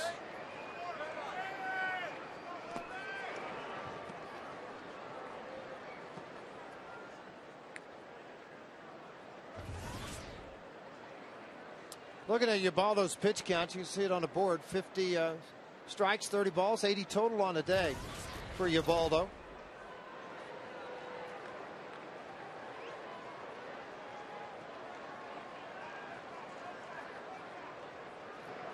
Swung on and missed. He strikes out Carlos Pena with Longoria aboard. Strikeout number 6 for Ubaldo Jimenez. Rockies lead it 4-1.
Bottom of the 5th inning, Seth Smith hitting out of the leadoff role this afternoon will lead things off.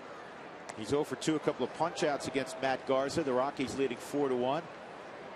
5 hits for the Rockies, 6 hits for the Rays. The difference is 3 of the Rockies' 5 hits have been souvenirs. Barmes, 2-run shot. Helton and Gonzalez, solo home runs. 2-0 on Seth Smith with George Frazier. I'm Drew Goodman. Alana Rizzo with us as well.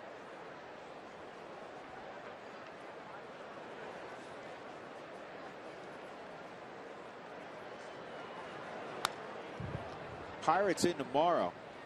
Pirates are hanging in there, George. Well, a little better ball club than what a lot of people think. They got the LaRoche brothers on the corner. They did trade away their center fielder McCloth, but you know, they are playing a little bit better baseball. They're 31-34, 3 games under. They won yesterday 8-2. 13-7 against the National League East. Struggled in their own division, 11 under, but 4-2 versus the West, and 4-4 in interleague. This ball struck pretty well, and Crawford had to reach up mid-track and pull it in. 1 out. It's time for our job done right player of the series. Some candidates for the Rockies, but we're going to give the nod to the guy who hit the 2-run home run earlier. Clint Barmes got 4 ribbies so far in the series. May have more before the day is done. Our job done right player of the series presented by the Colorado Association of Mechanical and Plumbing Contractors. To have your next building or service project done right the first time, visit mpccolorado.org. And Barmes fouls this pitch off. Start to look at their lineup. They got Zobrist coming up, so you're about 4 away or 5 from Matt Garza. In the American League, folks, it's nothing for a guy to give up 4 and go 7 or 8 innings. I mean, that's the way they operate. Now, I'm sure they'll have to try to pinch hit, but if there's 2 outs, wouldn't be surprised to let him go. David Price last night went 7 in his start against the Rockies. Gave up all 5 runs. Upton handles that. 2 outs, and that'll bring up Helton. If your windshield's chipped or cracked, please call Colorado's #1 team, Elite Safelite Auto Glass, 303-287-5000, or visit safelight.com. Helton, his last time up, hit a bomb to right, his 8th of the year, 318th of his career. And George, with that home run, he is now among the top 100 home run hitters in the history of the game. Think about that, folks, what Drew just said. Think about what he just said. Top 100 in the history of the game. And he gets to see the guy who's a couple of paces ahead of him every day. Vinny Castilla at 320. High heat in the 3rd inning, left the yard. Helton able to get underneath this and drive it. As soon as he did, Garza knew it. Think about this. This is to put in perspective of what Todd has accomplished, folks. Over 16, this may dump out into the out. Yeah, no, it won't. Over 16,000 players have played the game at the major league level, and he's in the top 100. That's special. He's on the tops of a lot of categories. 4-1 Colorado. We'll go to the 6th.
AT&T, the nation's fastest 3G network. AT&T, your world delivered.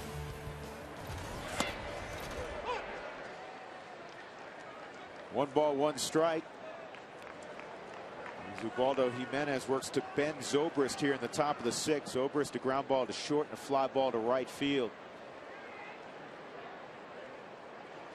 And a ground ball to second base. That'll bring up Gabe, George, Gabe Gross. Well, I thought maybe you were going to say Greg. I was just going to let you go until you got out there, but you didn't. I was proud of you. You did good.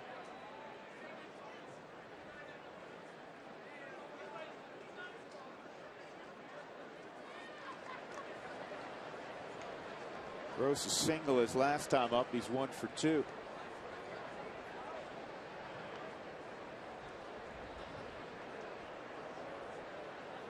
Ubaldo Jimenez trying to level his record at 6-6 on the season. If he gets a win, he'll improve to 22-22 in his career.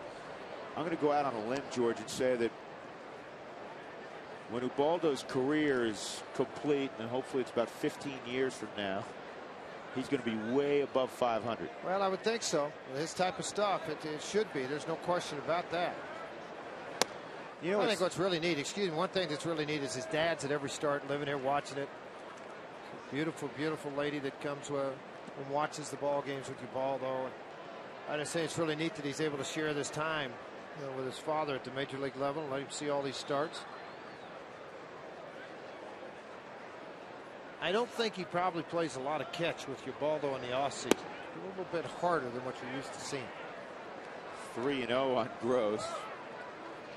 Jimenez is disarmingly nice. He's a consummate gentleman. He's always got a smile on his face. He's a wonderful young man, but don't be misled by that. He's got a fire underneath. He wants to be great. And George, I'm sure you play with guys who had a lot of ability, but they didn't always, they were comfortable at some point. They got content. Not in his case. I think with Ubaldo and just personal feeling of talking to him, that he knows he has a gift, a wonderful gift of a great arm that lift all the weights you want, do what you want to. You're not going to have an arm like this. And they come around about once every 20 years. But he doesn't take that for granted, and that's why he continues to work hard and continues to want to have the success that he has.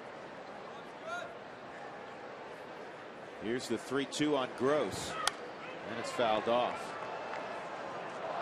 Gabe Gross is quite an athlete. He was the starting quarterback at Auburn for a period of time as a freshman. Threw for 7 touchdown passes his freshman year, but he eventually quit playing football to concentrate on baseball his sophomore year at Auburn.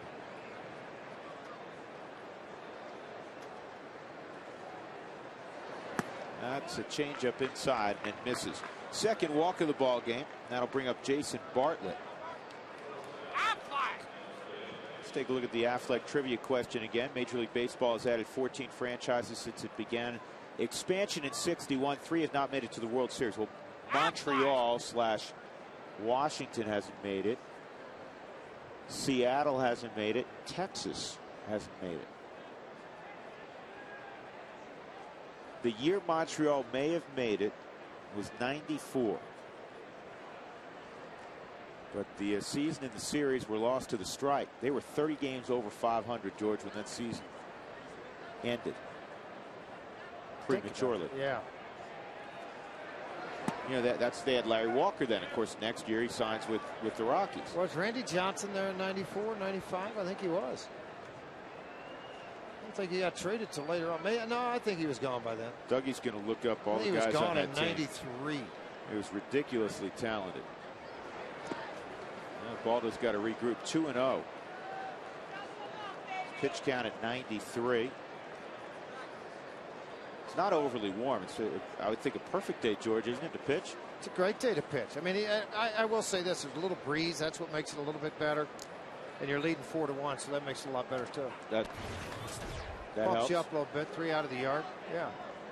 Ollendorf for the Pirates tomorrow. Russ Ollendorf, the Ivy League educated right-hander, against Jason Marquis. I say right-hander. Ollendorf's left-handed. Right? Am I losing it? No, Ollendorf's right-handed. On the corner. Give me a minute here. I just want to shout out real quick and say hi to a friend of mine that's watching the game. Just texted a minute ago down in Little Rock, Arkansas, of all places. Traveling around to minor league ballparks. How about that? Abe Cox traveling around with his dad.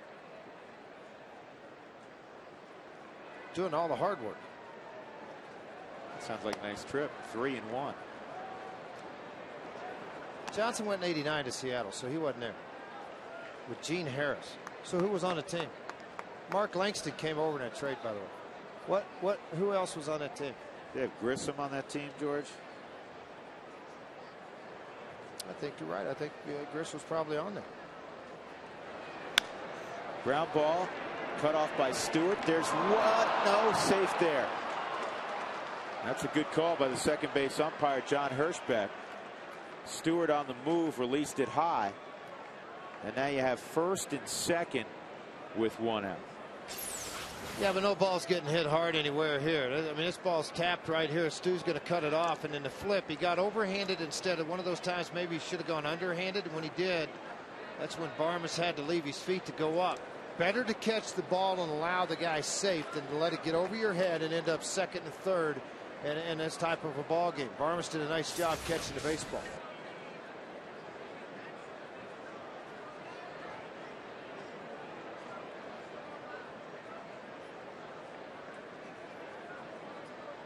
I know what Joe Maddon's thinking. Somewhere on his brain, you know, he's got to come up with some runs, but he's also thinking, regardless of the outcome of this inning, that error helps.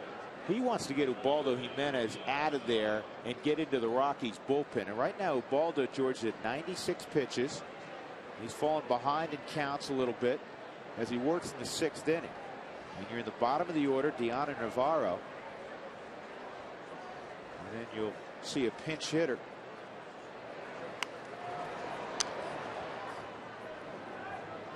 Willie Ibar has come out in the on-deck circle.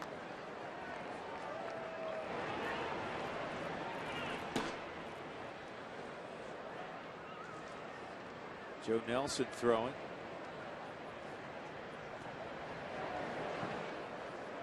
There's Ibar.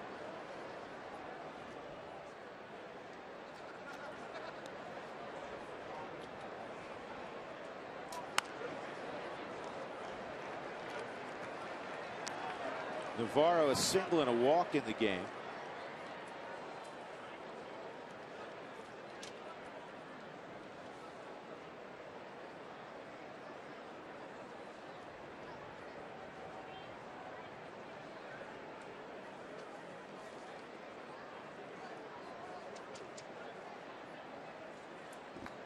All right, Drew, you asked me about some of those teams. They were 74 and 40. You know, we were talking about Montreal, that other ball club. Fletcher was on that team. Floyd Lansing. How about that? Mike Lansing was on that team. Grissom Walker. Mitch Webster. Rondell White. Lou Frazier. Fasano. Facero, excuse me. Okay. Left-hander. Starter. Pitched with us a little bit.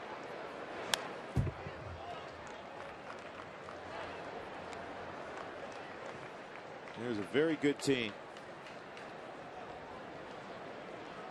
I know in previous conversations you see the pitch total at 100 with Larry Walker. He's lamented what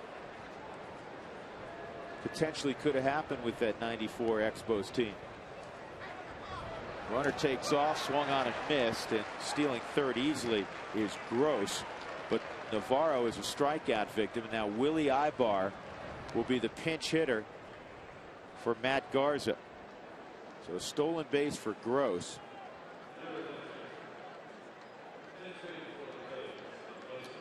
Trying to bury it down in the dirt. You don't want to give the guy an actual swing at the baseball. See, here's that hard swing, and he really does chase it.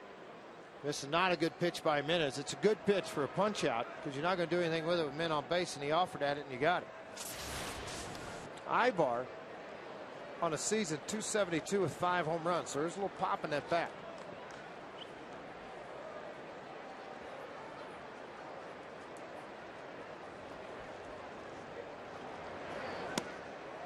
'26-year-old from Bani in the Dominican Republic, the same area that produced Miguel Tejada.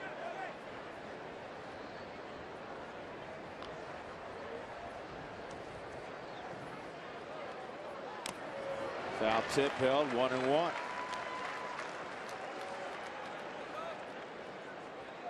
Rockies used to see Ibar on a more regular basis when he played with the Dodgers. Managed by Jim Tracy in 2005.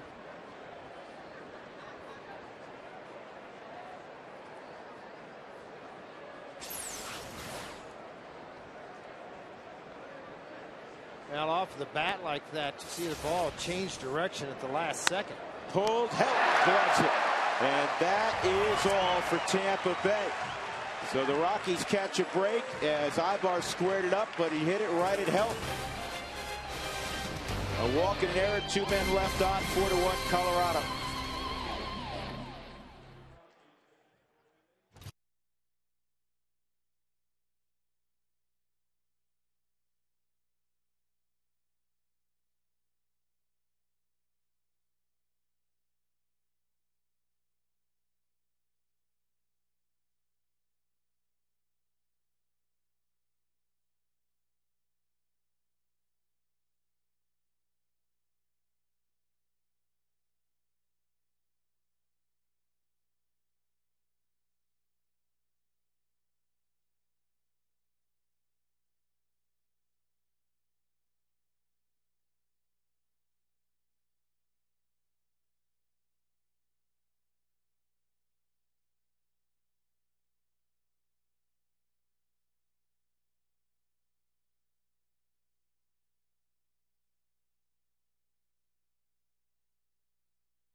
To you by Verizon Wireless. Well, you have two guys who can throw the ball close to 100 miles an hour squaring off today. Ubaldo Jimenez has struck out 7 in the ball game. Matt Garza struck out 5 in 5 innings. There's Ubaldo. And Garza's now gone. Joe Nelson takes over. Rockies got 4 off of Garza in 5 innings. Nelson will face Hop, Tulowitzki, and Stewart here in the 6th. And you wonder, George, pitch count over 100. Again, you started to see some of the command go for Ubaldo in that last inning if the Rockies will go to the pen in the 7th. Be interesting to see if they will or not. I think, you know what it is with a 3-run lead. Honestly, Drew, I think they're at this point with Ubaldo. Either he's good or he says, you know what, I'm a little bit tired. I've thrown 104 pitches.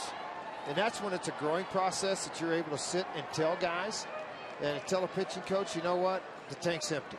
Yeah. You know, versus thinking you're being a tough guy and saying, oh, I got one more inning. The next thing you know, they're bailing you out of an inning with bases loaded, nobody out, or all those different things that can happen to you. So, you know, I think that's a part of the maturity process of a young pitcher, too, to be able to tell his coach, you know what, tank's empty. And he threw 127 pitches in his previous outing, though he did have an extra day's rest. Right now, nobody's up. Depending on who he goes to. You know, Flores takes a little bit of time. Daly does not. Embry does not. So there's the guys down there in the bullpen that Jim can go to right now. Tracy is they get loose fairly quickly. So a lot of times you won't even get up and start to throw till there's either one out in that situation, and then when there's the one out, then you'll go to him. And don't forget Peralta. Done a good job for the Rockies.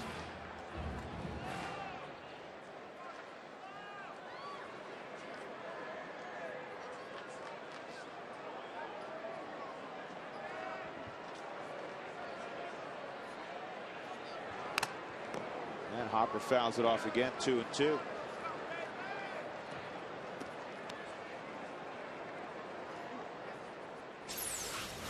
Well, as you look at this pitch on the Honda cam right now, you're going to see where this thing's starting to move, late move on it.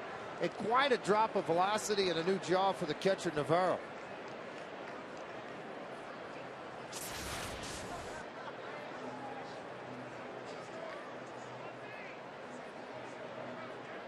Here's the 2-2 to Brad. And it's driven to center field, playable for B.J. Upton. One out. That'll bring up Troy Tulowitzki. The Rockies leading 4-1. We'd like to welcome one of the Rockies' first-round picks this year, 32nd pick overall in the draft out of Sacramento State. 6'4" outfielder Tim Wheeler. How you doing, man? Doing great, thank you. Yeah. You still got the buzz going, the high of being drafted in the first round. It's a thrill. I'm real excited. I mean, everybody taking me out around here today. It's been an opportunity. They let you take BP yet? Not yet. I got to watch yesterday on the field. That was pretty special too. Mom and Dad were with you, weren't they? Yeah, they were there. That's pretty neat, they got to walk down. Yeah, I'm real happy for them. They got to go down there. Tim, the draft is always an inexact science, and you again were drafted at Sacramento State. Did you have an idea of where you would go? I really had no exact idea. I mean, you hear some rumblings, but as a player, you don't really have any control over all that. Tulowitzki trying to stretch it, and he does. There's a Northern California kid who can play a little bit, huh? Oh, yeah, he can really play. He's fun to watch. How would you describe yourself as a player? I think of myself as an athlete. You know, I feel like I can be comfortable anywhere, you know, and I bring athleticism on offense and defense, and that's, I think, a big part of my game. What did you know about the Rockies, honestly, prior to when they selected you? Everything I'd heard from them is that they're a very high-class organization, and I mean that's good to hear. I actually got a chance to play for a scout ball team out of high school for the Rockies, and they've always treated me real well. So I was happy to be picked. Well, I can tell you, I have a son playing. It's in Asheville that was drafted 3 years ago in the 8th round, and the organization does it right. You're going to enjoy playing here. You're going to enjoy being a part of this organization. They have very good instructors at the minor league level, and I think the biggest change, as my son discovered, and you will too, is the fact it's baseball 24/7, and it's a lot of fun. That's everything I've been hearing, you know, and that's what I'm signing up for, though. I'm excited. For it. You're a pretty good football player, weren't you? I played in high school. I had a lot of fun doing it. I mean, whether I had opportunities to go further or not, I don't know. But it's something that I still miss. But I mean, baseball was always my number one. What did you play in football? I played quarterback. Shocking. Stewart, a big swing and a miss, 2-1. Nelson didn't want to feed him a 2-0 fastball. He pulled the string with the changeup. 3 number ones for the Rockies this year because they had a supplemental number one also. And of the 3, Tim, the first to come to an agreement with the Rockies. I imagine you're itching to get going, huh? Oh yeah, I'm really ready to go. That was something I wanted to do, is get the negotiations or what they were over with, so I could just get on the road, join my team. Now, are you heading to Tri-Cities or going to Casper? I'm headed to Tri-Cities. You're going to love that place. It's a big ballpark, so don't get discouraged by that. But the travel's wonderful. The stadium is absolutely beautiful. The Brett family, George Brett, who I'm sure you've heard of a little bit of, his family owns that ballpark, and it's nothing but first class. And you're going to really enjoy it. That's what I've heard, and I'm excited to hit there. I hear it's kind of a small town, but the fans really love their baseball there. So. They absolutely love their baseball there. And as you travel around the city, what's neat about it around that league is there's a lot of AAA ballparks, old AAA ballparks that still draw great crowds for minor league baseball, and you're going to enjoy playing in that league. Oh yeah, I hear hopefully you're not there very long, but you're going to enjoy playing. Yeah, we'll see what happens. How'd you end up at Sacramento State? I'm sure you've had that question quite a bit. Yeah, it's a question I've got a good amount. I'm actually originally from Sacramento too. It's where I grew up, and I watched my brother play ball there. He pitched 4 years before me, and so I got to know the program pretty well. And it's a program that's kind of up and coming, and I wanted to try to take it to that next level, being a local guy and things like that. 2-2 right now on Ian Stewart. A leg double for Troy Tulowitzki. Rockies with a 4-1 lead, trying to expand upon that here in the bottom of the 6th inning. Tim Wheeler, one of the 3 number ones for the Rockies this year, has joined us up in the booth.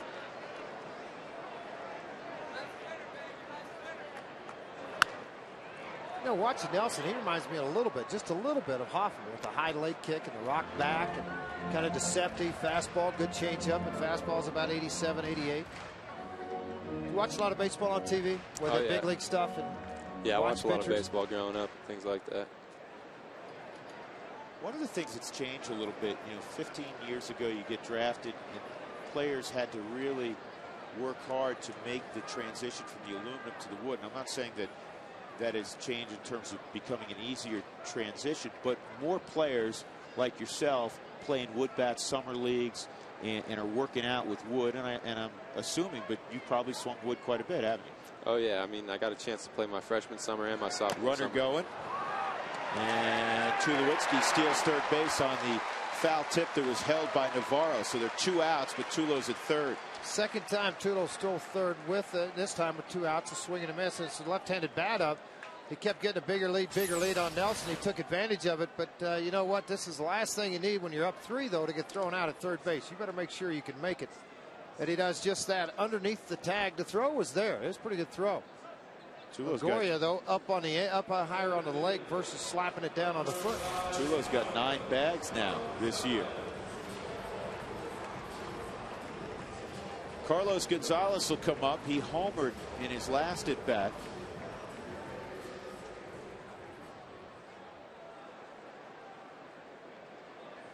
He'll take one half as far right now. Just find an empty space of real estate. Give the Rockies a grand slam lead. Fastball at the top of the zone. It's 0-1. How much do you know about some of the other guys that the Rockies selected? I don't know personally a lot of the guys they selected. I know they selected a couple other California kids, a couple kids from Fullerton, and I'm excited to meet them, but not anybody I've had the chance to play with so far. Sacramento has a rich baseball history. Are you aware of that? Yeah, they do. And you hear that, and it's kind of cool to come out of a region like that. A lot of good players have come out of there. Here's the 0-2 on Carlos outside. I'll tell you one that played briefly in a Rockies uniform, and I believe he lives back there now. Do you remember Greg Vaughn? Oh, yeah. His son went to a high school right around mine, and I played with his son for a little while. Corey Vaughn was at San Diego State. Big guy. He's not like Dad. Dad's kind of short. He's like 6'4", 230. Yeah, he's a big athlete. Yeah, Dad was strong, though. Hit 50 one year for the Padres. This is ripped to left. Crawford on the move. Reaches up, makes the catch. Now Carlos Gonzalez hit it on the nose.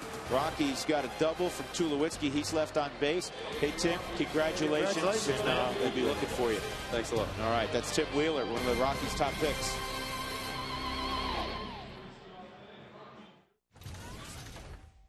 Authority.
Huh?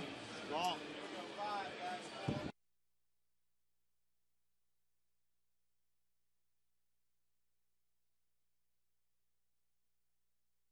Ball. Barmis, a two-run shot. Todd Helton right behind him, number 318 of his career. And then Carlos Gonzalez with his first in a Rockies uniform. Now it's a frost-brewed Coors Light freeze can. Want another M&M? No. I love it. I had Drew an M&M right before he's got to read that read, folks. Oh, we're having a little fun up here. Why not? What do you got, Dougie? You wrote something down here. What do you got? Jimenez still out there, and the first pitch to B.J. Upton is a little flare to second. So B.J. retired. Carl Crawford coming up. And again, we visit with Alana Rizzo. Alana? All right, Drew, thanks very much. You know, it's not surprising that players in this game are friends with players from other teams. It's certainly the case here with Troy Tulowitzki and Evan Longoria on the Rays. But for B.J. Upton, one of those guys is Mets third baseman David Wright. The two met when Upton was about 8 years old. They played together in AAU ball and also growing up in the region, the Tidewater region of Virginia. They also played 2 years in high school together. They still keep in contact almost on a weekly basis, and Upton was saying that they really feed off of each other in terms of checking in on how one another is doing. They're extremely competitive from everything to baseball, stats, Wii, PlayStation, whatever it is, you name it. They're extremely competitive. Still very good friends, but keeping other in check, guys.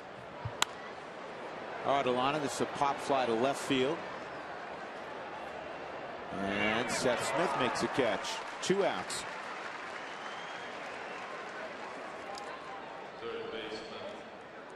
It's fertile ground for baseball players, George. Chesapeake, Virginia area. Well, a lot of those kids go down and they end up playing on those select teams that travel up and down the East Coast, which gets into Georgia, obviously a very good baseball area, and then on down into the North Carolina, South Carolina with a lot of those perfect game teams. BJ and Justin learned the game from their dad. Their dad was a very good college player.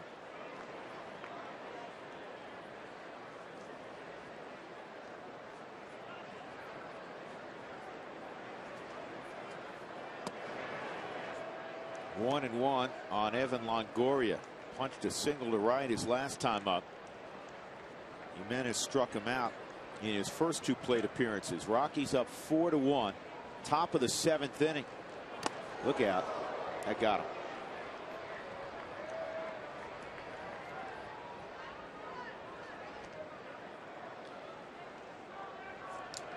That'll bring up Carlos Pena, who's 0 for 3. Joel Peralta under the watchful eye of Jimmy Wright. But he just nicked him. Shouldn't count, should it, Fraser? No. If you're going to get a guy like that and you take a shot, take the shot in the rib cage.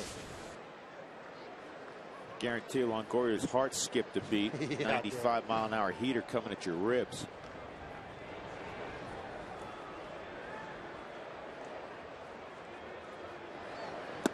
I think right now, if it's a 2-run ball game, he's probably out. But with a 3-run ball game, Pena at the plate, he's going to go with his hard fastball. If he gets him out, great. If he happens to give up the base hit, then he would go down to the bullpen, I think. I like how Jim Tracy has utilized his front-end starters so far in the last 3 weeks. He's showing a lot of confidence. Jason Marquis, he let him go and get Adrian Beltre, even though Beltre was 3 for 3 against him in a game. He had Ubaldo throw close to 130 pitches in his last outing because Ubaldo looked him in the eye and said, you know what? No, I'm still good. I still have good stuff. I feel fine. And he's letting him go here. 114th pitch, swung on and missed.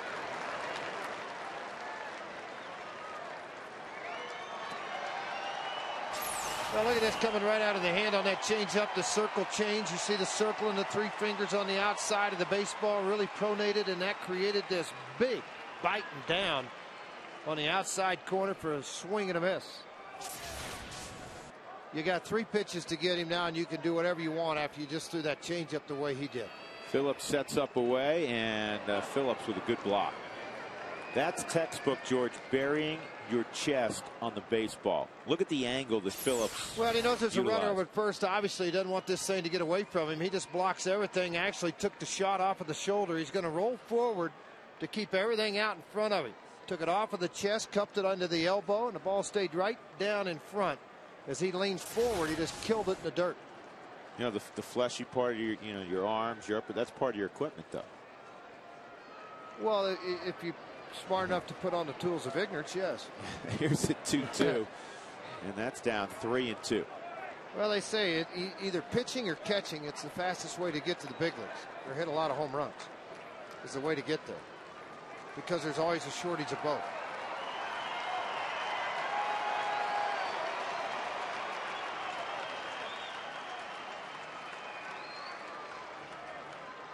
That's an area behind the plate. If you can catch and throw, work the staff, you can last a long time. Backup role. And it seems like every team that comes to town, George, we'll see the backup catcher, and it's like, all right, that guy was with 3 or 4 different organizations, but he's carved out a real nice career. Well, if you keep your mouth shut and you don't become a problem on a ball club, you can get 7, 8, 10 years in the big leagues. Look at Gary Bennett. 3-2, and he missed. Now you have a decision if you're Jim Tracy. You have Zobrist coming up. Ubaldo's 117 pitches in. There are 2 on. And the decision's been made. Here comes Trace, and he's going to pump the right arm. He's going to go and get Peralta to get the final out in the 7th inning. A big attaboy for Ubaldo Jimenez.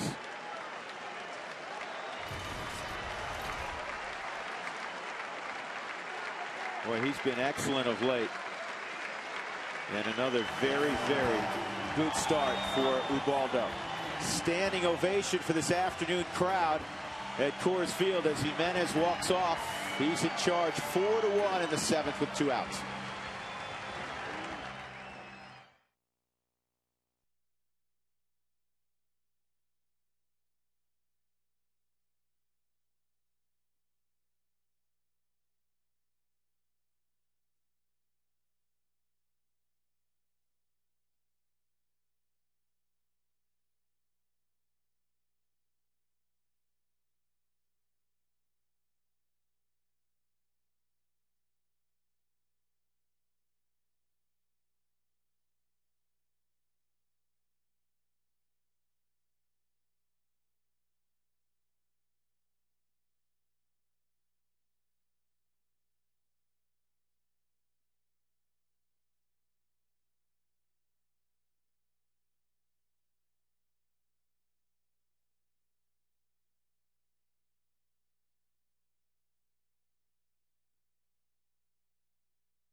For the 7th inning, Ubaldo Jimenez gone with 2 outs in the inning.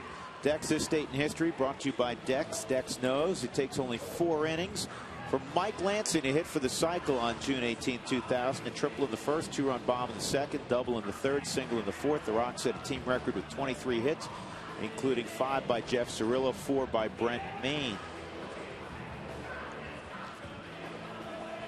This call to the bullpen is brought to you by Comcast Digital Home Phone Service. Warm up to unlimited local and long distance. Call 800-COMCAST. Joel Peralta, George. He comes into this ball game. He's given up 1 hit in his last 6 ball games. Think about that, folks. No runs given up. So now he's going to have to come in and a relatively tight situation because Zobrist from the left side only hit 277. The right side he's hit much higher than that. He's hit 382. The power, though, is from the left. 10 home runs, 28 RBIs on the season.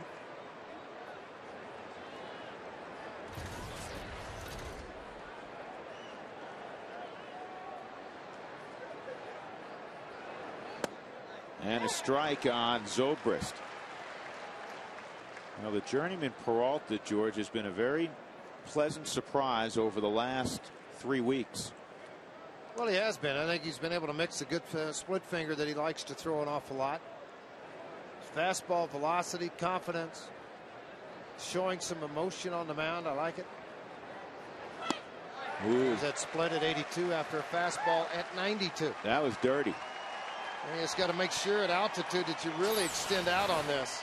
You can see the split on the finger right there on the baseball in the tumbling action as it comes in. Boy, what a good pitch. So far out in front in that late dive. It was pretty.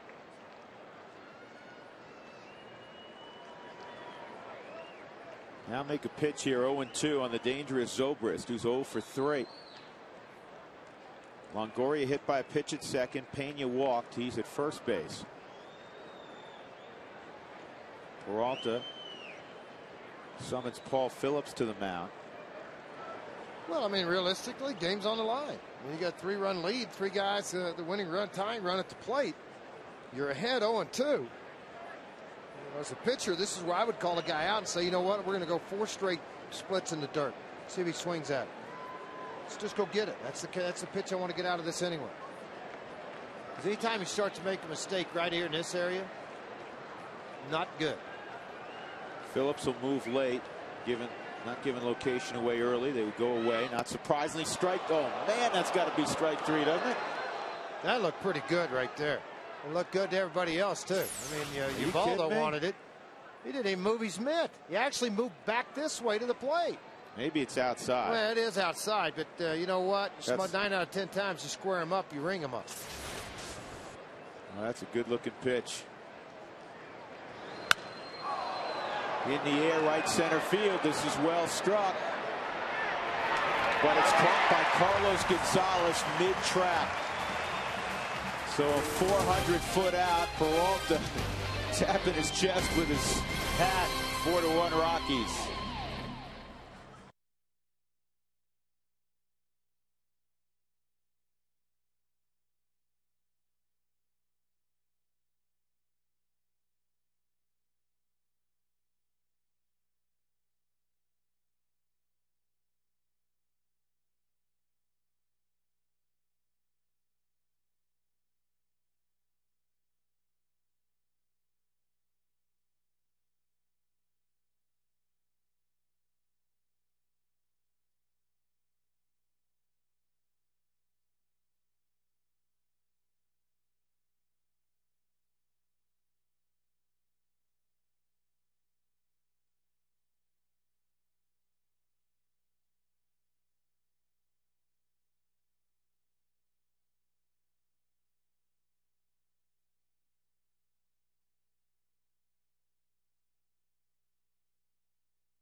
Colorado Rockies baseball on FSN is brought to you by the Great Colorado Payback, reuniting you with your money.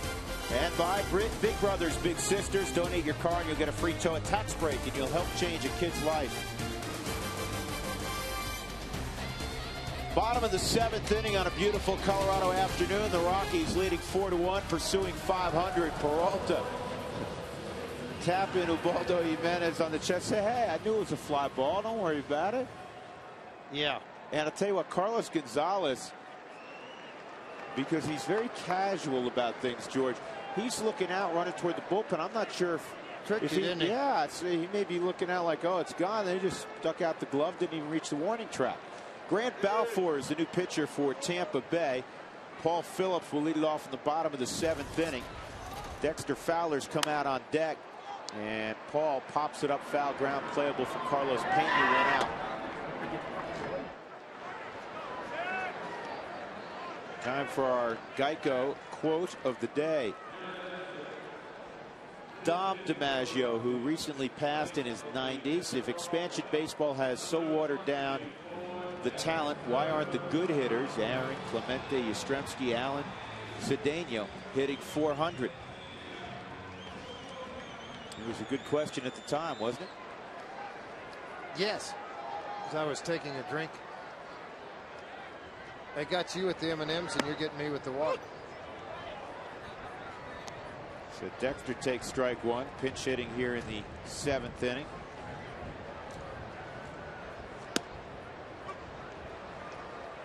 And it's quickly a 2-strike count. Grant Balfour from Sydney, Australia. Playing more and more baseball down under. Each organization has at least one Pacific Rim scout. Sometimes there are a couple employed. You have to check out all of the Far East, and now also down in Australia, because there's talent down there. Some big arms have come out of there. Well, Shane Lindsay with the Rockies right now on the DL in Tulsa with a little bit of a strained forearm, but guy ran it up 97 miles an hour before the injury.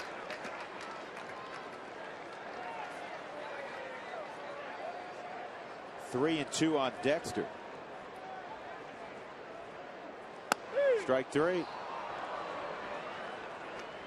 So Fowler is gone, and that'll bring up Seth Smith. Yeah, that's just paint. Not a whole lot you're going to do with that. 95 miles an hour.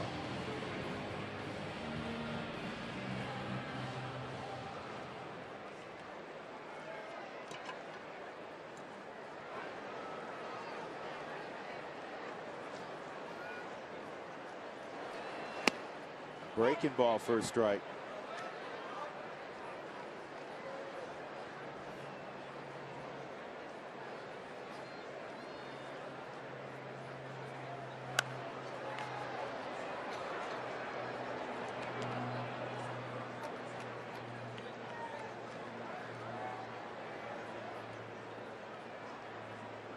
It's like Corpus has completed his warm-up pitches down in the bullpen. He's ready to go.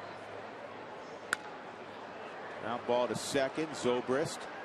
And a 1-2-3 inning for Balfour. We'll turn the page to inning number 8. Rockies 4 and the Rays 1.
Dexter Fowler, who just pinch hit, naturally stays in the ball game on defense in center field.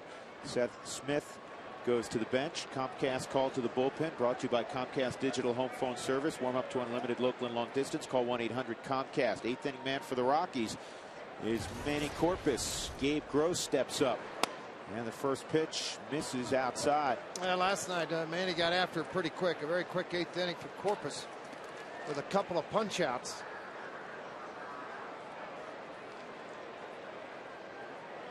Said he didn't use a sinker last night, George. Just used the four-seamer. If he did, there was a lot of movement on it. This is going to line right at Gonzalez, and he'll make the play in left field. And you wonder why, not saying Seth Smith wouldn't have made that catch. He may very well have, but you wonder why late in games on the plus side, managers will try to get their best defenders out there. Well, the last 9 innings, Corpus has been pretty good. You see that sinking line drive to left field. When things aren't going your way, that's a base hit. When you're getting some things hung up, Gonzalez able to come in and make a play on that. Last 9 for Corpus, 9 innings, 3 earned runs, 11 walks, only 1 strikeout. Doug's correcting me, but I thought I said 11 strikeouts and 1 walk. No, I don't think so, Doug. Doug, get back over in your chair and sit down. Just sit down over in your chair. 0-2 quickly on Bartlett. 28,631 at the yard. Fans, you're being treated at the ballpark and on television to some pretty good baseball. The Rockies are playing great baseball, and they're doing it against a very good club in Tampa Bay. Bartlett drives this ball to right center field, and Dexter had to reroute late. Put MapQuest on. So, wrong turn, reroute. That was not a good move first by Dexter. He thought that ball was a little bit farther because the ball typically on day games, usually this ball carries towards the bullpens much farther. Dexter saw that he's going to have to reroute, came back in, read it, put a little Willie Mays catch on it, and made the play. So Deoner Navarro will step in against Manuel Corpus. Navarro from Caracas, Venezuela. We'll bring your dad out to the game on Father's Day, June 21st. See the Pirates, they'll be in town. The first 20,000 get a hat courtesy of Furniture Row Shopping Centers. Go by one of the outlets or just jump on your computer to ColoradoRockies.com. Get your tickets for the Father's Day game on the 21st and get a hat if you're one of the first 20,000. One of the keys to this Rockies run and continuing the good play through the summer, George, will be the guy who's on the mound right now. Well, it's going to have to be, and I think that's where Daly can compliment him when he needs days off, and Peralta also. Line drive, Hobbs got to keep it in front, and Brad able to do that. So it's a base hit for Navarro, and Pat Burrell will be the pinch hitter in the pitcher's spot with 2 outs in the 8th inning, and the Rockies leading by 3. Burrow got a start yesterday, and let's visit again with Alana. Alana? Thanks very much, Drew. A quick reminder about Rockies All Access this week. We're celebrating you guys. Well, that would be the fathers out there. We talked to the Rockies players about their dads, and there's a lot of new dads and a lot of dads to be on the Rockies team, so fun conversation there. And then we head up to Greeley with Ryan Spilborghs as he becomes a pitchman for Cars Honda of Greeley. He lets us hang out on his shoot. Plus, it's all about Caddyshack. Oren and I on the course. Oren, though, didn't get humiliated like I did because he decided to stay in the cart. That's Rockies All Access tonight, 7 and 10, guys. All right, Alana, thank you. A few finals from afternoon baseball today. Atlanta shut out Cincinnati 7-0 off the Ohio River. Toronto beat Philadelphia 8-7. Burrow swings through that. It's 0-2. Cubs beat the White Sox 6-5. 7th inning, Seattle and San Diego tied at 3. American League, the Yankees delayed at home against Washington, and Minnesota beat the Pirates 5-1 today. Pirates on their way to Denver now. 0-2 on Burrow.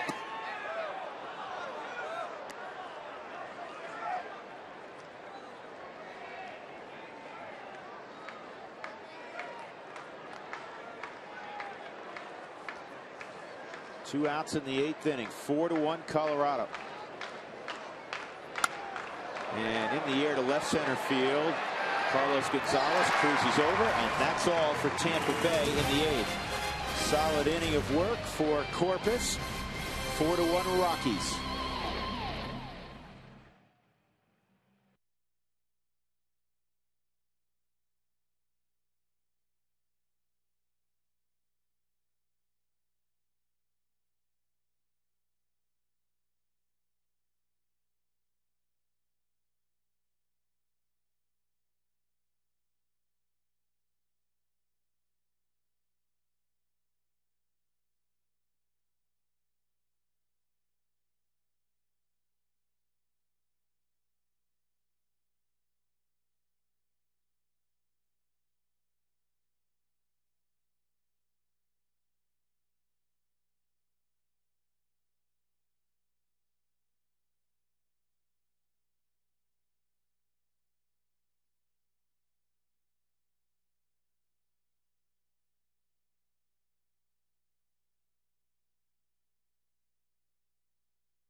Rockies baseball on FSN is brought to you by Southwest Airlines. Southwest Airlines is ready when you are. Go to southwest.com, grab your bag. It's on. By Comcast Digital Home Phone Service. Warm up to unlimited local and long distance. Call 800-COMCAST. And by Mike Shaw, Chevy Saab, Colorado's crossover and SUV headquarters for 50 years. Visit MikeShawAuto.com.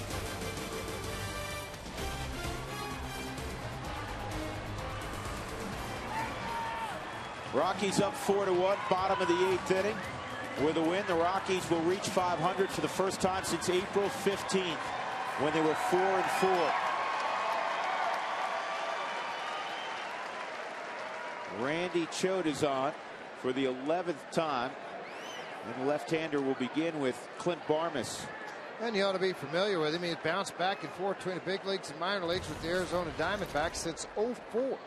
Last pitch for them in '07. Last year in the minor leagues, 26 games with Nashville. Signed by Tampa as a minor league free agent. Made the ball club. Interesting, in his minor league career, he had 21 saves. Now he's kind of the matchup save combination out of their bullpen here with Tampa. The injuries they've had, Percival being one of those, that they and Jason Isringhausen another, that they lost out of their bullpen. They're hunting for a closer. Well, good luck. So are 29 other teams. And if you have one, you're not going to give it up. This ball roped to center field. Another base hit for Barmas. Two-run home run earlier today, and he's on leading off the 8th.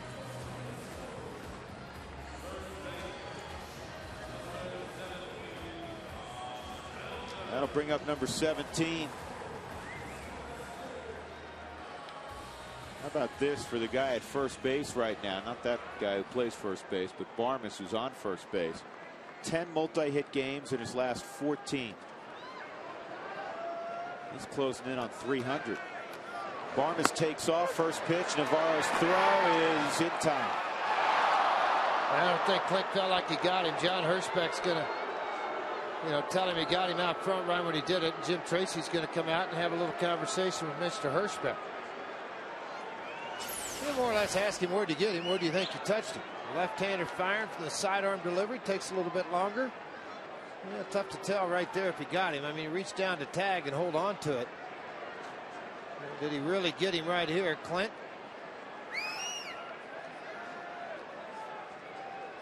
Looked like a good call.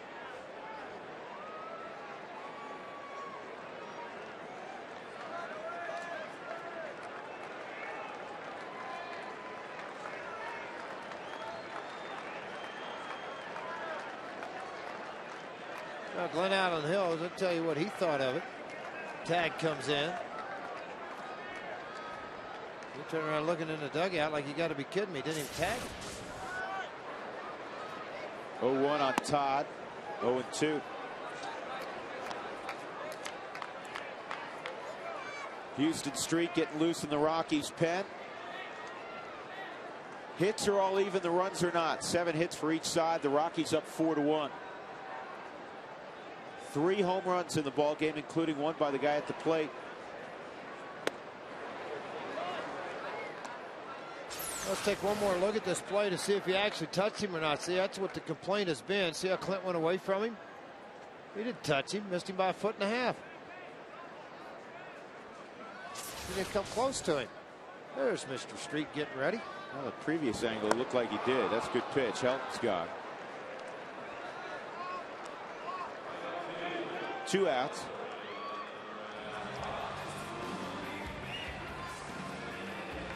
Well, the guys he was brought in to face, Hop and Helton. And think about this. Helton was 3 for 8, 375 average. Hop 2 for 2 against Mr. Choate.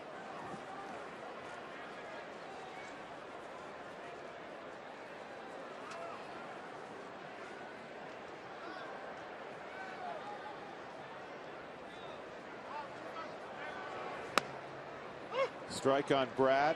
0 for 2 and a walk this afternoon for Hop.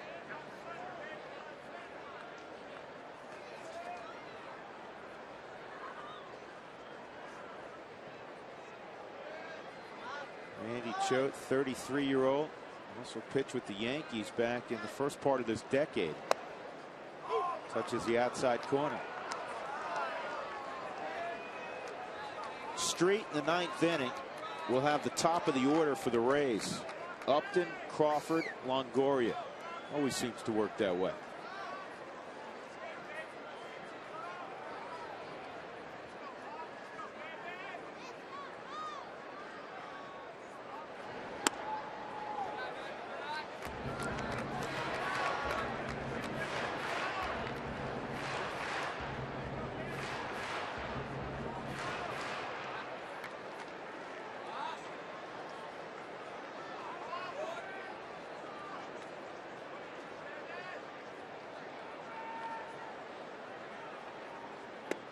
And Brad went around. So we'll go to the 9th inning. The Rockies leading 4-1. Houston Street will try to close it out.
Looking for the final 3 outs, and then we'll have the post-game report. Mark Stout is in the power chair today. Mark?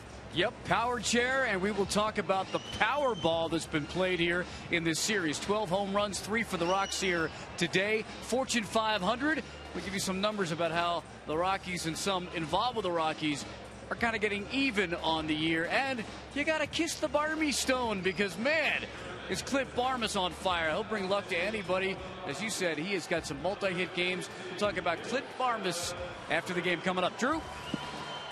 All right, Mark.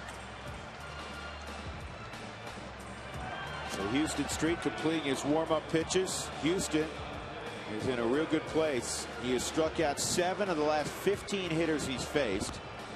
He's got a 4-to-1 strikeout to walk ratio this year. 32 strikeouts against only 8 walks. He has saves in 6 consecutive appearances. Trying to make it 7 straight. Well, the last 21 games, to expand your thought, an 0.87 earned run average, 24 Ks in 20 innings, 10 hits. Wow. That's pretty impressive. That's dominant. He has 3 saves this year where he has struck out the side. B.J. Upton today, an infield hit, 1 for 4. Ubaldo Jimenez on the plus side, 6 2/3 innings. Gave up a run on 6 hits. That's it. 3 walks, 7 strikeouts for Ubaldo. Trying to pick off his 6th win and level his record this year. Matt Garza has the hook. 5 innings, gave up 4 runs. So here we go. Houston Street against B.J. Upton.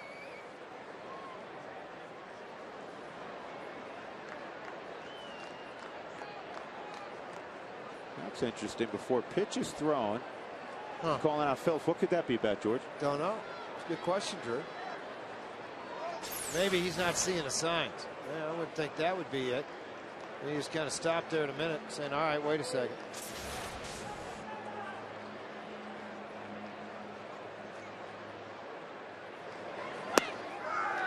That's a nice way to start. Throw one around 91 over the outside corner. Just got the black portion of the plate. Strike 1. Carl Crawford on deck.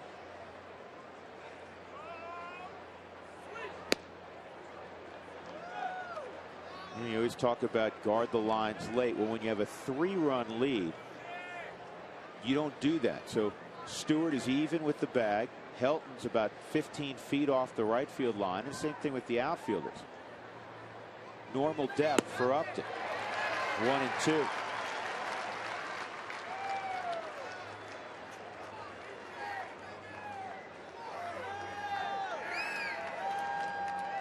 B.J. Upton last year, 7 home runs, 16 RBIs in the postseason.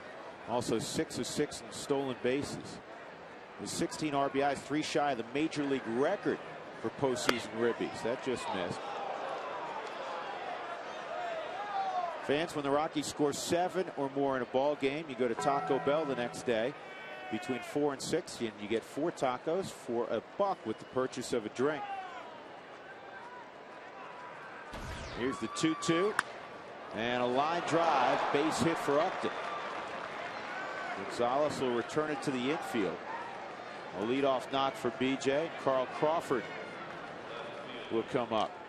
Crawford's 0 for 4. This copyrighted telecast is presented by authority of the Colorado Rockies and may not be reproduced or retransmitted in any form. And the accounts and descriptions of this game may not be disseminated without the express written consent of the Colorado Rockies.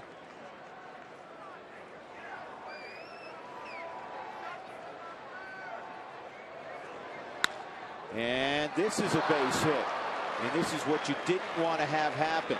The tying run come to the plate. And to try and work your way right into the middle of their power of their lineup with Pena, who is 1 for 3 with a home run against Street. Longoria 0 for 1.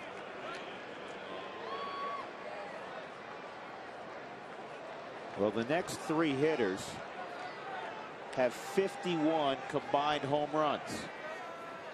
This is exactly what Joe Madden had hoped for in a situation where you're down.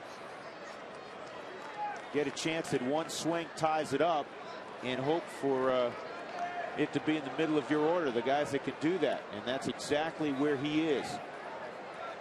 So Longoria, who's hit a home run in each of the games in this series, steps in. Upton at second, Crawford at first.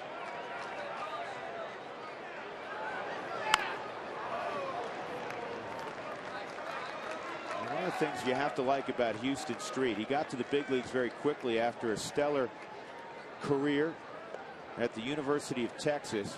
He is already closing in on 110 big league saves, George, and he's now 26. Well, he obviously got the opportunity with Oakland to go out and be that guy, but he earned it because he pounds the strike zone. He does it with 2 pitches.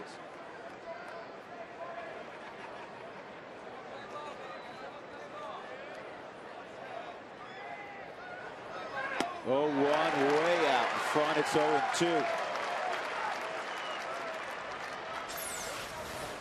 Good slider here at 85 miles an hour, and it has some big-time move to it right at the very end. You get that kind of movement, and you're able to get a guy out in front of it that far. See the bat come through, and the ball that ain't got to the plate yet. Longoria's eyes look to be shut on the swing. Runner takes off. They'll throw behind, and safe there is Crawford. Well, we talked in the open how neither one of these guys had a stolen base so far, and everything had worked to the Rockies' favor. Well, now they do. Concentrating on getting the hitter, not worrying about the runners. The big one, you go behind on a trail runner to try to hopefully get him to where he's slowing down a little bit, but the double steal still puts a little bit more pressure, continued pressure on Houston Street. And just fouled off. Upton with his 25th bag. Crawford his 37th bag. No chance for a double play now. You just want to get outs. You need 3 of them. Up by 3 runs.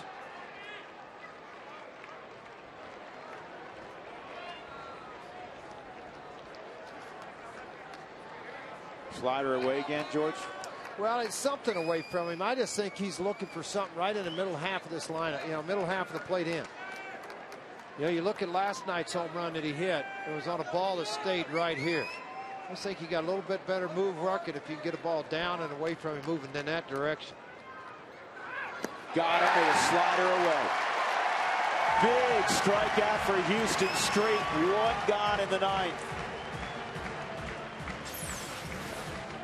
Well, he put it where if he does hit it, it's going to be a foul ball. I mean, he actually just let this thing fly out of the hand. He said, all right, I'm going to drop it into the dirt.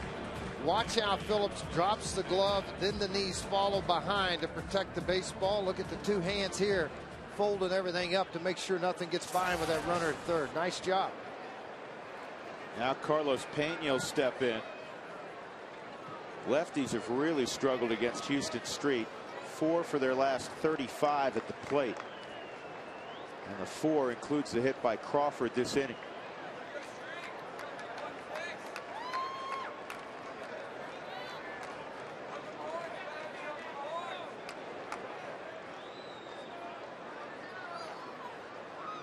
Dangerous man, Carlos Pena. Leads the American League with 21 home runs. He's got 4 over the last 8 ball games. He'll go away. Strike 1, says Marty Foster.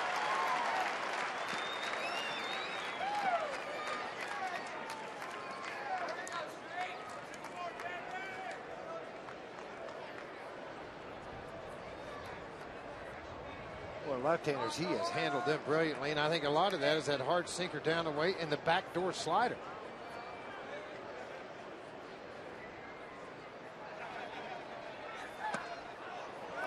Ball and a strike.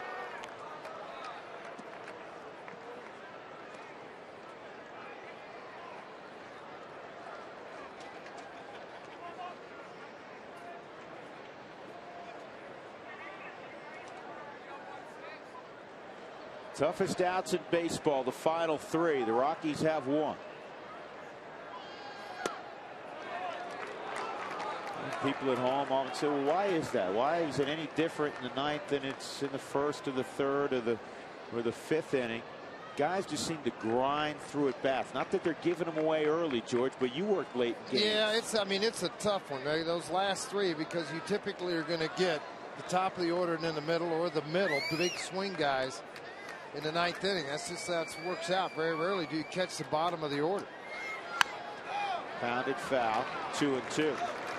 And I've asked hitters this before. I mean, not that your concentration is not there earlier in the game, but you realize in the 9th inning, this is it. Yeah, it's the last shot. Try to win a ball game. And therefore, the concentration level is that much more acute.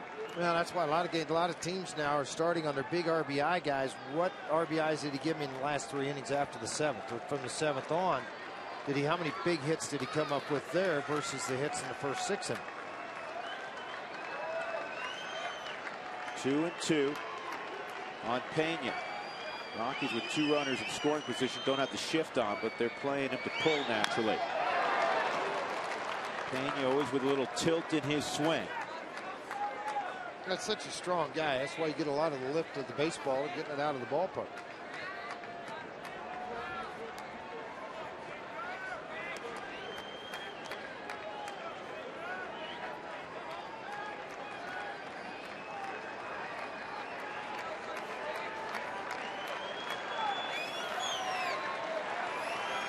Joe Madden's team won on Tuesday 12-4. The Rockies won last night 5-3. Here's the 2-2 on Pena. No swing. Paul Phillips going to turn around. He's going to ask Marty Foster where that pitch was. Well, I think the pitch was up. I don't think the pitch was close, but I do think see how he rised way up high into the zone. That ball was above his belt and up and away.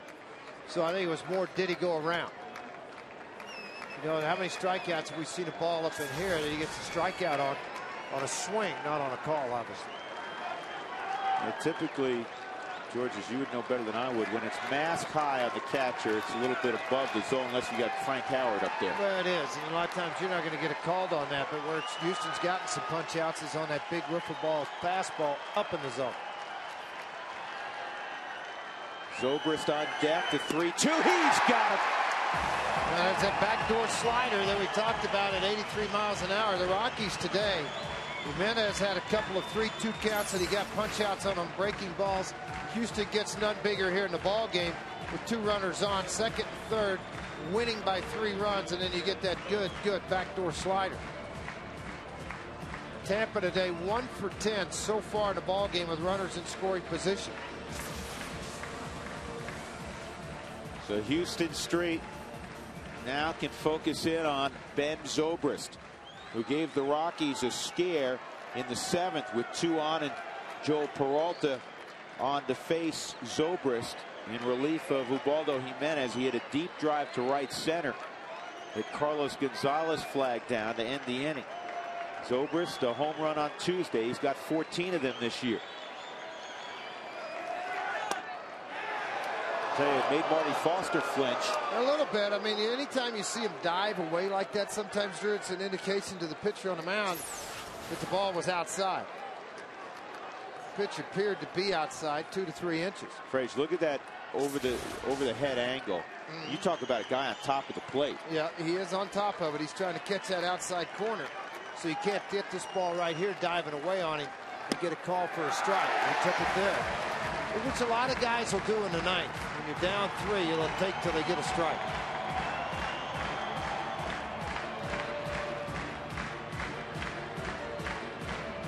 Well, I have to believe in his case, if he liked it, he's going to rip because he has the ability to tie it up with 1 swing. He does have that, but if he can work it to a 2-0, 2-1 type count to where if you've got a ball where they've got to throw it more to the middle of the plate and stay off the borders, because you don't want to load him up, obviously.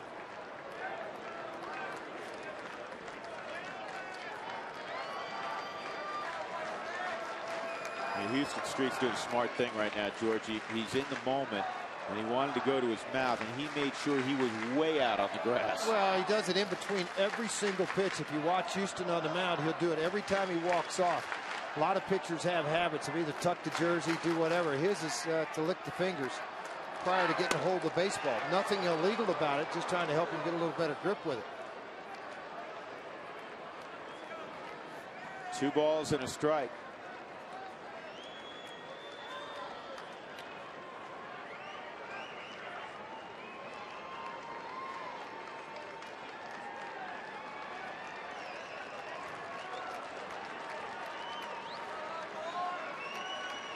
Switch hitter Ben Zobrist at the plate, and the 2-1.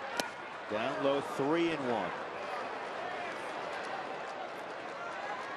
Gabe Gross is on deck. You'd rather not have to go there. You want to take care of business right here. Inning began with an Upton single followed by a Crawford single. Then they had a double steal. Longoria struck out. Pena struck out. 3-1 on Zobrist. And this ball is hit to right, and it's twisting foul.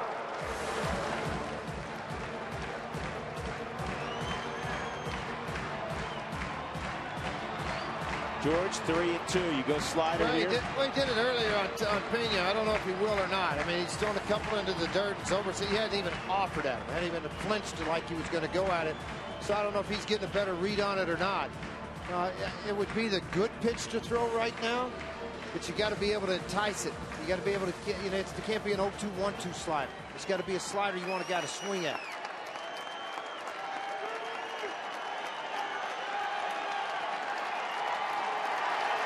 Crowd standing, more than 28,000. Rockies a strike away. Tying run at the plate, 4-1 Colorado. And here is the 3-2. Line drive, base hit center field. That will get Tampa Bay within a run.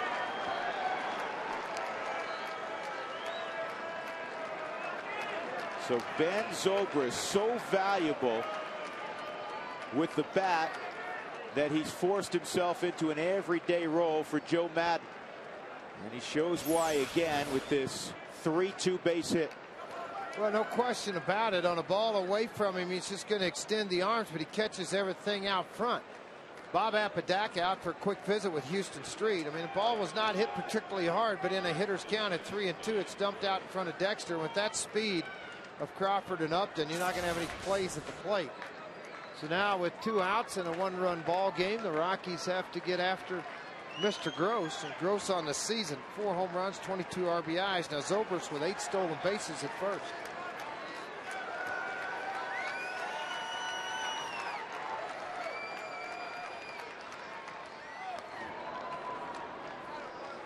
Remember, leading into this series, Jim Tracy saying on a couple of occasions, this Tampa Bay team is going to challenge you, not only because the bats they have in the middle of their lineup, but they have great speed in a couple of different sections of their lineup. And Zobrist, it's a risky move. You don't want to get thrown out. But you do have a guy out there that if things time out right, he can get himself into scoring position. 1-0 on Gross. Gross is 1 for 3 and a walk. His last time up, he had a line drive to Carlos Gonzalez.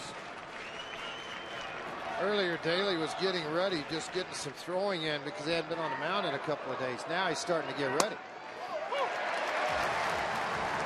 1-1. 4-3.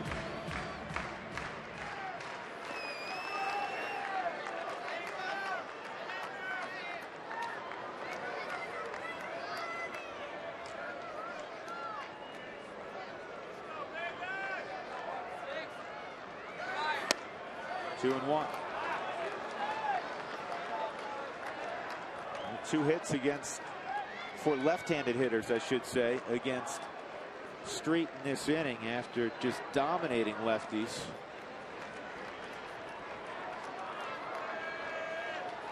They're still hitting well below 200 against him this year.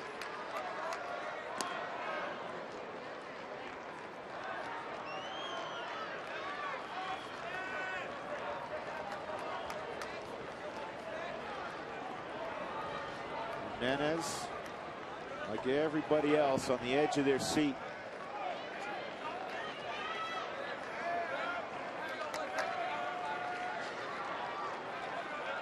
Outfield deep and straight up for Gross.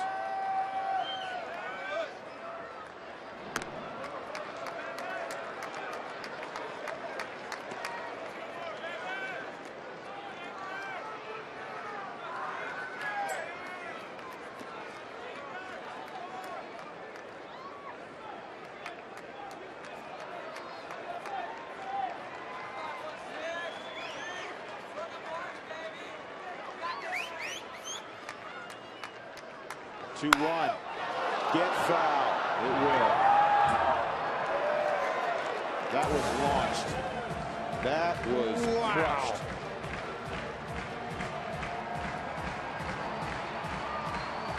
Well, don't throw that one again.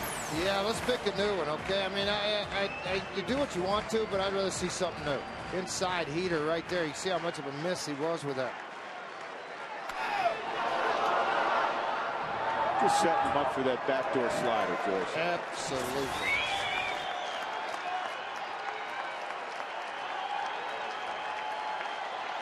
Two balls, two strikes. Punch to bonus. There's your ball game. Houston Street survives the ninth. The Rockies are back to 500. Ubaldo Jimenez gets the win. Street a difficult save. The Rockies are now 33-33. The first time they have seen level ground since April the 15th, when they were 4-4. And they take